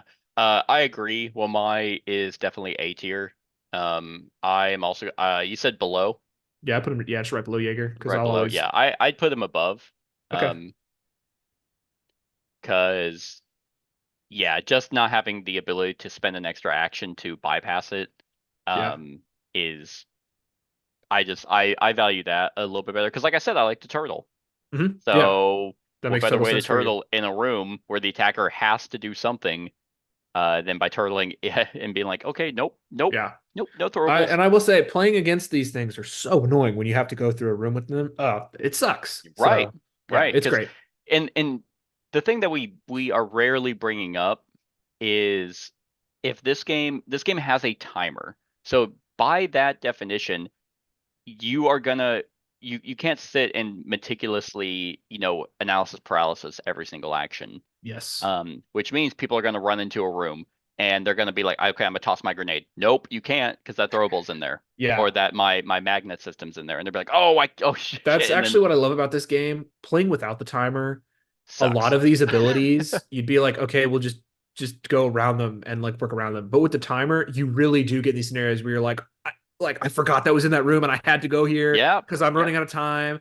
And that's what I love about this Yeah, game. if Genuinely, do not play this game without the timer. It yeah, actually, I'm not going to say it sucks without the timer because it's still a great game, obviously. But I will say that the only game I played without a timer was like a 3 to 4 hour game, yeah, which to me is too long. Is too it is. long. Yeah, it's way too long, and because there is a timer running in the video game, like Yeah. especially on the attacking side, where you have to rush in, otherwise you just lose if the timer runs out.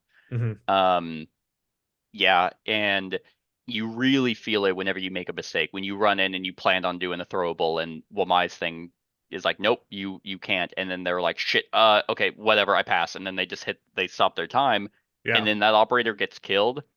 Then it's like, well, now you have even less time. Yeah, you have less operators to Yeah. activate, but that means, in my experience, even though it's supposed to compensate, like you don't get more time because operators, you're now thinking you're now trying to do more with less, Hmm. which means you're taking up more of your shortened time. Yeah. It's great. Yeah. Timer's great. So Love it. Yeah. so that again is we're not gonna bring it up for every single action, but stuff like this where it's like, yeah, it's only in those 2 rooms, they're gonna come up Yeah, for sure. every time. Okay. Next, we're getting down to the final three. The next one up Yeah. is Melusi. Melusi is number 25. Okay, And I interesting. feel like Melusi used to be better in the video game. I love Melusi when she came out of the video game. I remember playing her a lot. Yes, I feel like she was really good. I think she's actually been nerfed or reworked from Hmm. my understanding because she is not utilized that good. Um, again, I feel like you might actually like her a lot more. I'd probably put her in C tier. It's Okay. nice that she has a bulletproof thing that is good, a setup. Um, I and maybe it's because I'm not seeing it happen all that time. I think spending one extra movement point isn't that great. I think we're in C tier. You've got Mira, Pulse, Smoke, Warden, and Maestro. Hmm. Where'd you put her in that? You said Mira, Smoke, Pulse. Who was after Pulse? Mira, Pulse, Smoke, Warden, and Maestro. Put her above Warden.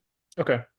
Yeah, I really like Melusi. I think technically she should go in my situational list, even though I like really like her. I think she's really good. In fact, I might even put her in the same. She's one of those that like when you can place her gadget right, so the attackers can't destroy it immediately, having to constantly spend extra movement points to move through a room is so freaking annoying. Like it is Hmm. absolutely infuriating. But actually put her in solid because her gun is incredible. Her gun is incredible. Like let's uh put her below Warden, actually. Like I do really like her.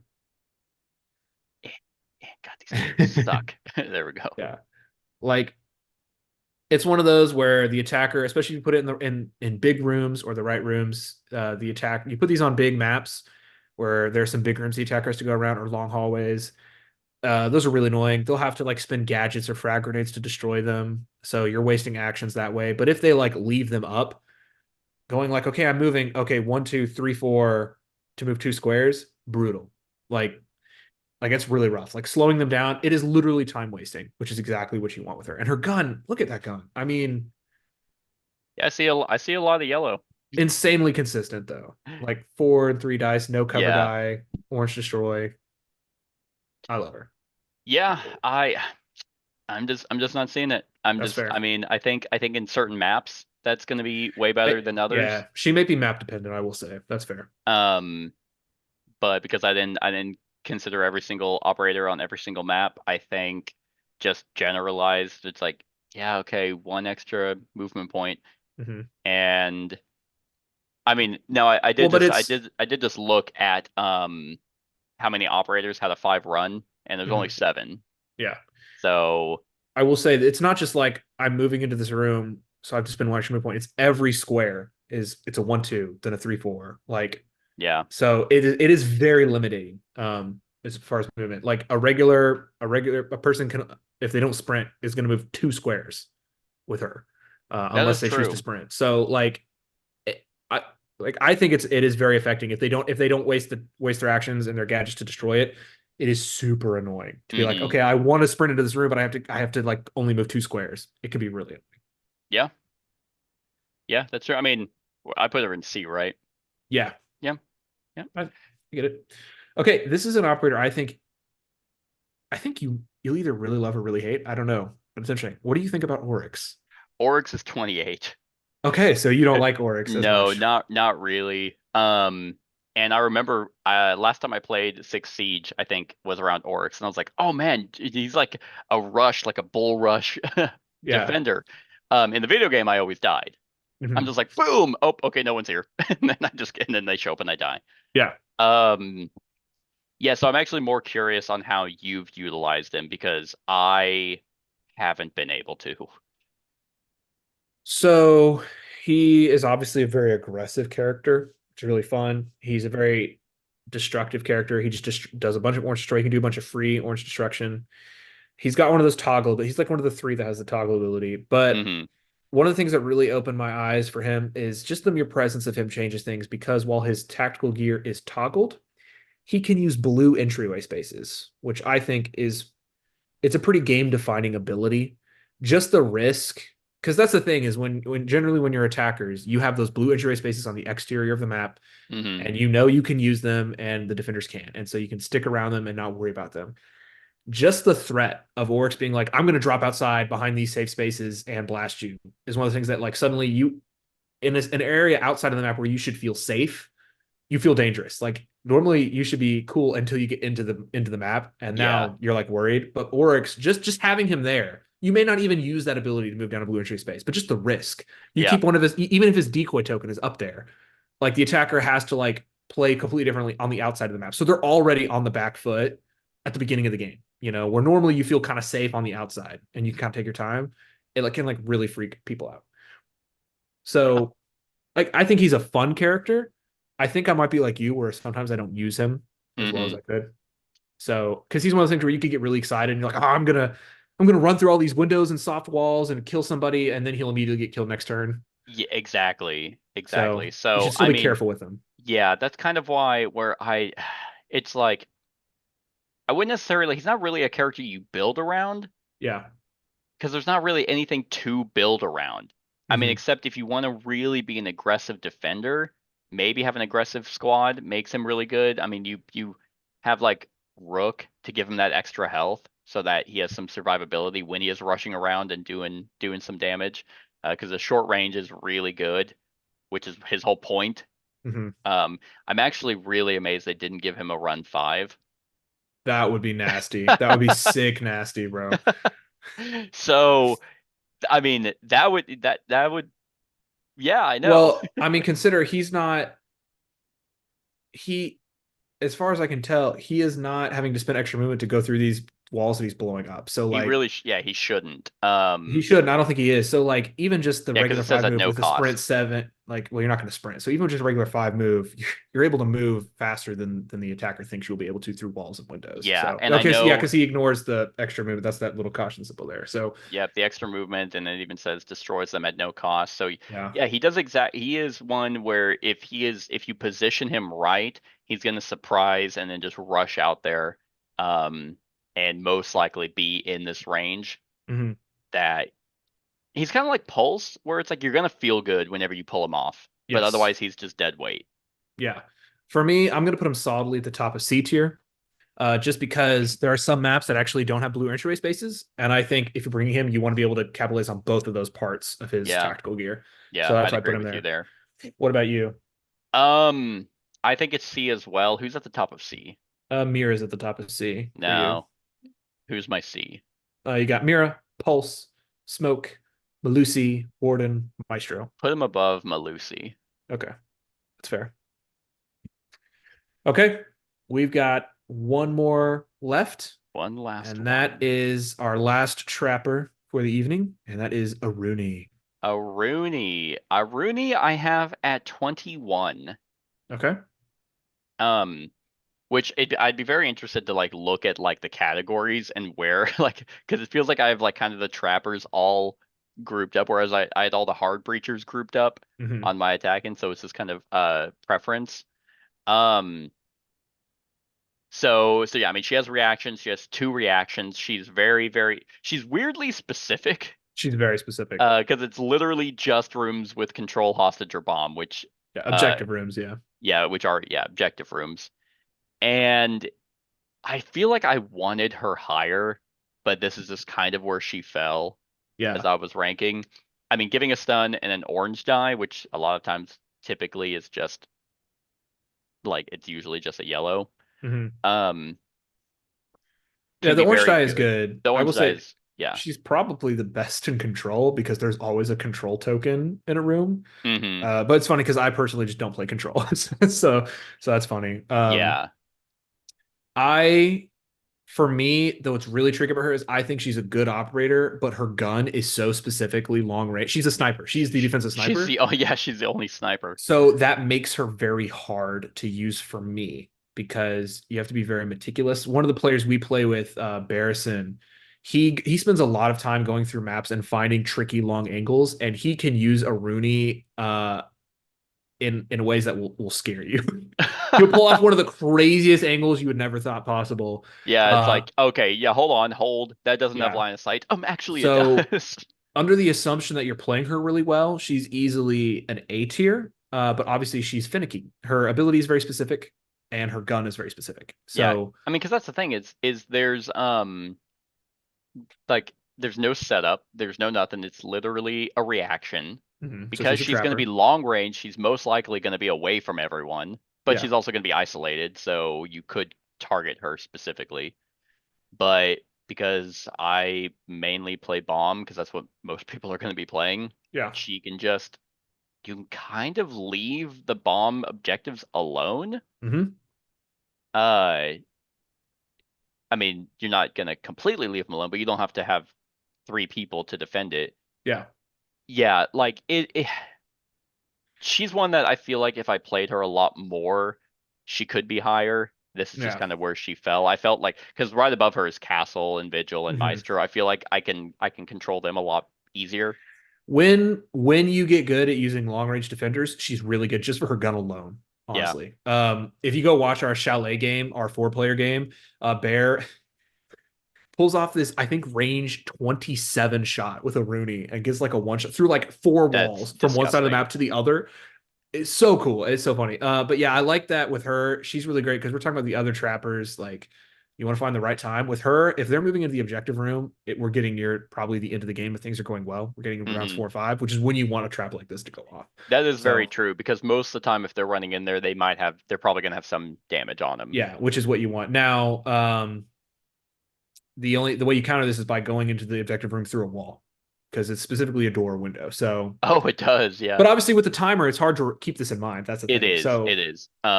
Or granted, again, kind of like with the sniper, it's like, okay, now I'm going to go out of my way to take her out, and because it's a reaction, then it's yeah. like, well, now that bomb room or whatever that you left open because you were guaranteeing on her being Mhm. able to defend it is no longer there. Yeah. I Um, think she's one of those weird ones where I think she's really good, but she's kind of hard to place even in this like play style list yeah. because I think she's really good. I'm not really as good with long range defenders, but I also wouldn't say I rarely play her. I guess she's situational, I suppose, but for me, let's put her under Oryx, I guess. I would definitely put her with my Okay. trapper squad, but again, like we said, she's very specific, so I would pick her on big maps that I know I could find big long lines of sight with if I'm Yeah. going to pick her. It is interesting because in our attacking video, we didn't really talk about maps, but I feel like we talked Mhm. about maps a little bit more on defending because Which which makes makes sense. sense. Yeah, Yeah. they're a lot more integrated to the defense of the maps than attackers. Not to say that it doesn't matter what map you're on with attacking, it very much does, but Mhm. you have to understand how the maps are going to work because you have a lot of setup with Exactly. defenders. Yeah. Well, defenders, your whole play, your whole squad and play style game depends on literally setting up the map. So Exactly.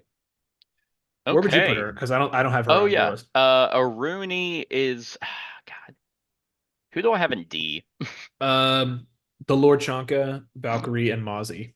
No, I like her better than them. Who do I have in C? Mira, Pulse, Smoke, Oryx, Put Melusi, her Warden. put her above Mira. Yeah, I think top of Okay. C. Top of C. That's Actually, fair. who's at the bottom of B? Very bottom. Bottom B, Ella. Ela. No, nope, nope. No, I think I'll keep her at the top of C. Okay. This I one will. was a lot more difficult. I feel like defense, like the attackers, I kind of had more of a consistent of who I wanted up at the top, who I valued more. Yeah. Defense was a little bit harder. This Um, is why this is actually a big reason of why I felt like the game was weighted towards attackers more. It's just because the attackers have that flexibility of they have so many tools. This is what I've always said. I think you could probably randomly pick, like if you shuffle the attackers and pick randomly 5 attackers, you would probably still have a solid ability to play any map, any mode, most likely. yeah, Defenders, you have to be methodical with the map, with the mode, with the team comp. Because attackers just have a bunch of tools, right? They just yeah. have a bunch of tools, so they're very flexible. You can do whatever you want them to attack whatever puzzle the defense sets up. But the Mm-hmm. defense, you have to pick a puzzle, which means you have to know everything. You have to know the map. So that's why they're like harder. But Yeah. once you get into that mode, like the actual playing of them on the map after the setup is almost a little bit easier, at least in the opening rounds. Yeah. I think you're right on the money there. It is interesting though, because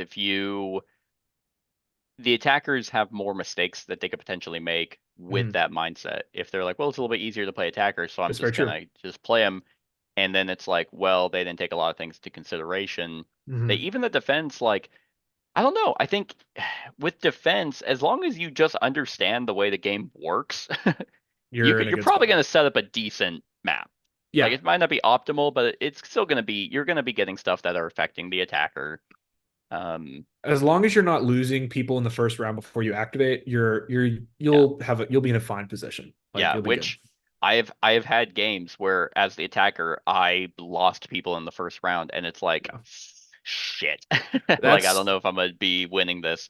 those are And the games you then learn from. That helps you improve your yeah, setups. yeah. But even in those games, like it's like, oh well, no, now I just have to kind of course correct, and I can still use who I do have. And if Hmm. I start capitalizing on their mistakes, then I can turn the tide. And you get those games where it's like, well, I lost 3 operators at the very beginning. I guess it's over. It's like maybe Hmm. not. Yeah. Like just play a little bit different. So yeah. So here we are. Okay, hold on. Let's compare. Yeah. Here, and I'll email you your picture so you can put it up in the Yes. video. Yeah. So um yeah, you sent me yours. So let's take a look. Not necessarily who's where because they're very much different. The attacking and defending operators. Um, but here was your attacking list. Boom. Granted, you did the icons. Yeah, I did. So you had for the attacking, you had 7 in S tier. Yeah. And in defense, you have 4. It's actually very interesting. Yeah, yours are very much rounded. 7 in S, 7 in A, 7 in Hmm. B. And this is what I was expecting. This bell curve. That's like almost I like a perfect bell curve. Yeah, I think so. I mean, like a case could be made that like Cav, Frost, and Jaeger could be an S because I do play them a lot, but like I feel pretty good about this list, Hmm. honestly. Like I think Oh, this and is good. you sent me mine, right? Yeah, I did 10 years if you want to pull it up as a comparison. Yeah, which I'll have at the end of this video. Hmm. Kind of like what I did with yours. Yours is a very interesting curve because you have 4 in the top, 3 in the bottom, and then the rest are spread evenly through the middle 3 tiers. Which That is true. I think this is a There we good go. sign of balance. And these are more weighted towards just our play styles. Like that's how you're going to view Hmm. these, right? Like you're going to view them not as this is bad, this is good. Like you're going to view them as I prefer this kind of style of play more, Yeah. which I think shows how well designed and how well balanced everything is. Yeah, so hopefully Mythic Games just sells the IP and they can get they can get the IP and stuff back from uh Ubisoft, and Yeah, they can provide get the rest of the new operators in. it'd be interesting. Of course, like yeah, obviously, if all we had was the map snipers we had now, I think we're fine. We're Oh good. yeah. There's so Yeah. many In terms of like a content, yeah. quadrillion combinations. So, Hmm. but yeah, some of the new operators are wacky, and it would be interesting to see how they would work in the board game. So your top 5 oops, are this would if you were to just take your top 5 as a defensive comp, you would have Vigil, Kapkan, Mute, Smoke, Mhm. and Caveira. Uh, yeah, I Like guess. just Yeah, like just right now. Just off of like, and then I would have Doc, probably. Alibi, Mute, Caveira, and Kapkan. So we actually only differ on 2 things. Hmm. Granted, our 2 differences are radically different because you have Alibi down in It's true. C, I have an S, and you have Doc down in I D. I did love how in this one in the defense, I think there was a little bit more polar opposite choices between me and you. There were some that I I think put up in so. S and you put in D. I like that. That's always fun. Yeah. Now, just for fun, so we can wrap up this video, let's. God damn. There we. Nope. Nope. Nope. There we go. Let me pull up the list of attackers that you had for attacking and see what side you think is winning with your attack tier list against your defense tier list. Oh, okay. Just for fun. So if we're taking top 5, so these are the 5 Yeah. you'd take. So right now, again, you have Vigil, Kapkan, Mute, Smoke, and Caveira running against Buck, Sledge. I don't know who this is. Flores. Flores, Jackal, and Thermite. Who you got? Who you got on the core map? Let's just say consulate Yeah. bomb. Sure. Man, that is such a weird. Actually, Um, there's a video for you. Like yeah, just like make that into my ranking top 5s versus each other. I want to say the attacking team. That's so much stuff the attack has got. And But I don't that's know. so hard So to even mute, think yeah. about. So well, mute would counter Flores pretty well. Vigil would be able to work around Jackal actually, which would be nice. And so that would be an interesting matchup. So Yeah. Buck doesn't. I don't know if Buck pairs well in this comp with Flores and Thermite maybe.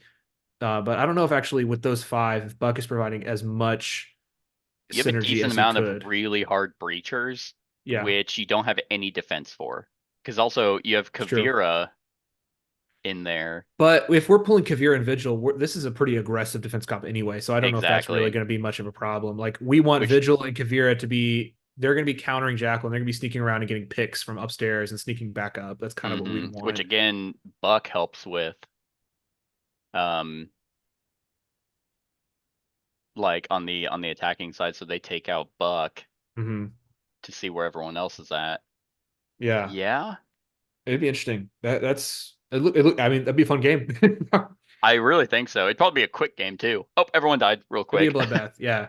So And then yeah, my I think it's a pretty accurate representation of the ones that I probably play 70% of the time on both defense and attack. Those are okay, ones, at least out of those pool of 5, I'll probably pull 1 or 2 of those in a lot of my team yeah, comps. Just because they're I get to this point where they're just comfort operators, you know? Like I played this one a million times, so I can do it. right.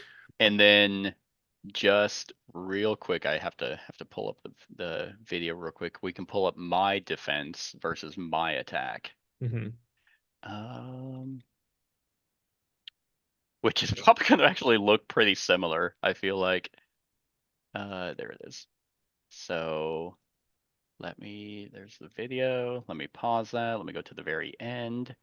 Okay, so my attacking 5 against my defense 5, which you just sent me, which I need to quit closing out. So my attack tier list is here, which again, yeah, this would be a fun video. So we got Doc, Alibi, Mute, Caveira, and Kapkan. Hmm. And they are running up against. I just have the video pulled up. There we go. They are running up against Iona, Jackal, Nomad. Buck is there for you. um, is that mine? Yeah, this is mine. Yeah, those are one's yours. Flores and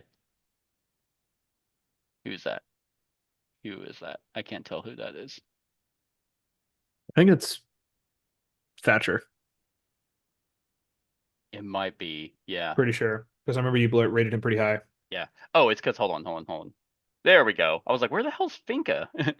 So Finka, Iona, Jackal, Nomad, and we'll take out Buck because he'd be an A for me. And Flores. So both Finka and Doc on opposing teams would be really interesting. Dude, I don't know about that one. That's such a weird attacking team. Yana and Nomad. It really is. And the Nomad's not doing much. Yeah. Fascinating. All of your characters wouldn't want to be like Alibi's tokens would not be moving up and down stairs because Jackal would tag them, so you'd want to save those. Yeah. That is a weird attacking. I guess that's just a very attack heavy aggressive list. Like you just run in and you're hoping to shoot and heal with Finka, I guess. Yeah, that is true. But they've got Doc, and there's a lot of decoys with Alibi, and they've got which I guess Iona is a good counter for Alibi. Iona's a good. That's true, Iona, and then Kapkan might mess with them a little bit. But again, you've got Finka, so it'd be a bloody first round, a very healing second round, and then just another bloodbath into round 3 and 4. That's very true. Hell, you can even use Nomad pretty cool with Flores if there are people who are just kind of holed up a little bit in the mutes room. Yeah. And then you have Nomad pop them out. And then it's like, oh, hey, now you're in the space that Flores' bombs can come in. Yeah. That's one of those I wouldn't know how to play against that attacking teams. It would like make me nervous.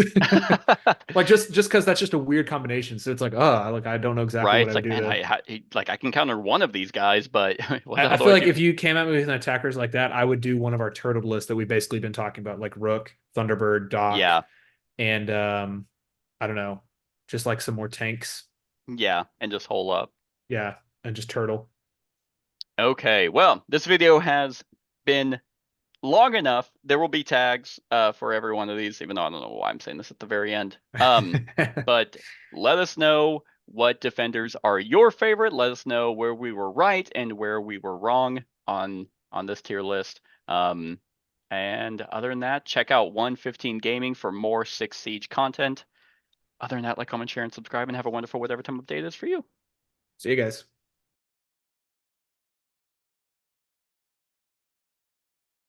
Hey everyone, thank you for watching, and I really hope that you enjoyed the video. If you would like to see more of my content, go ahead and click that subscribe button and the bell to be notified whenever I upload any new content.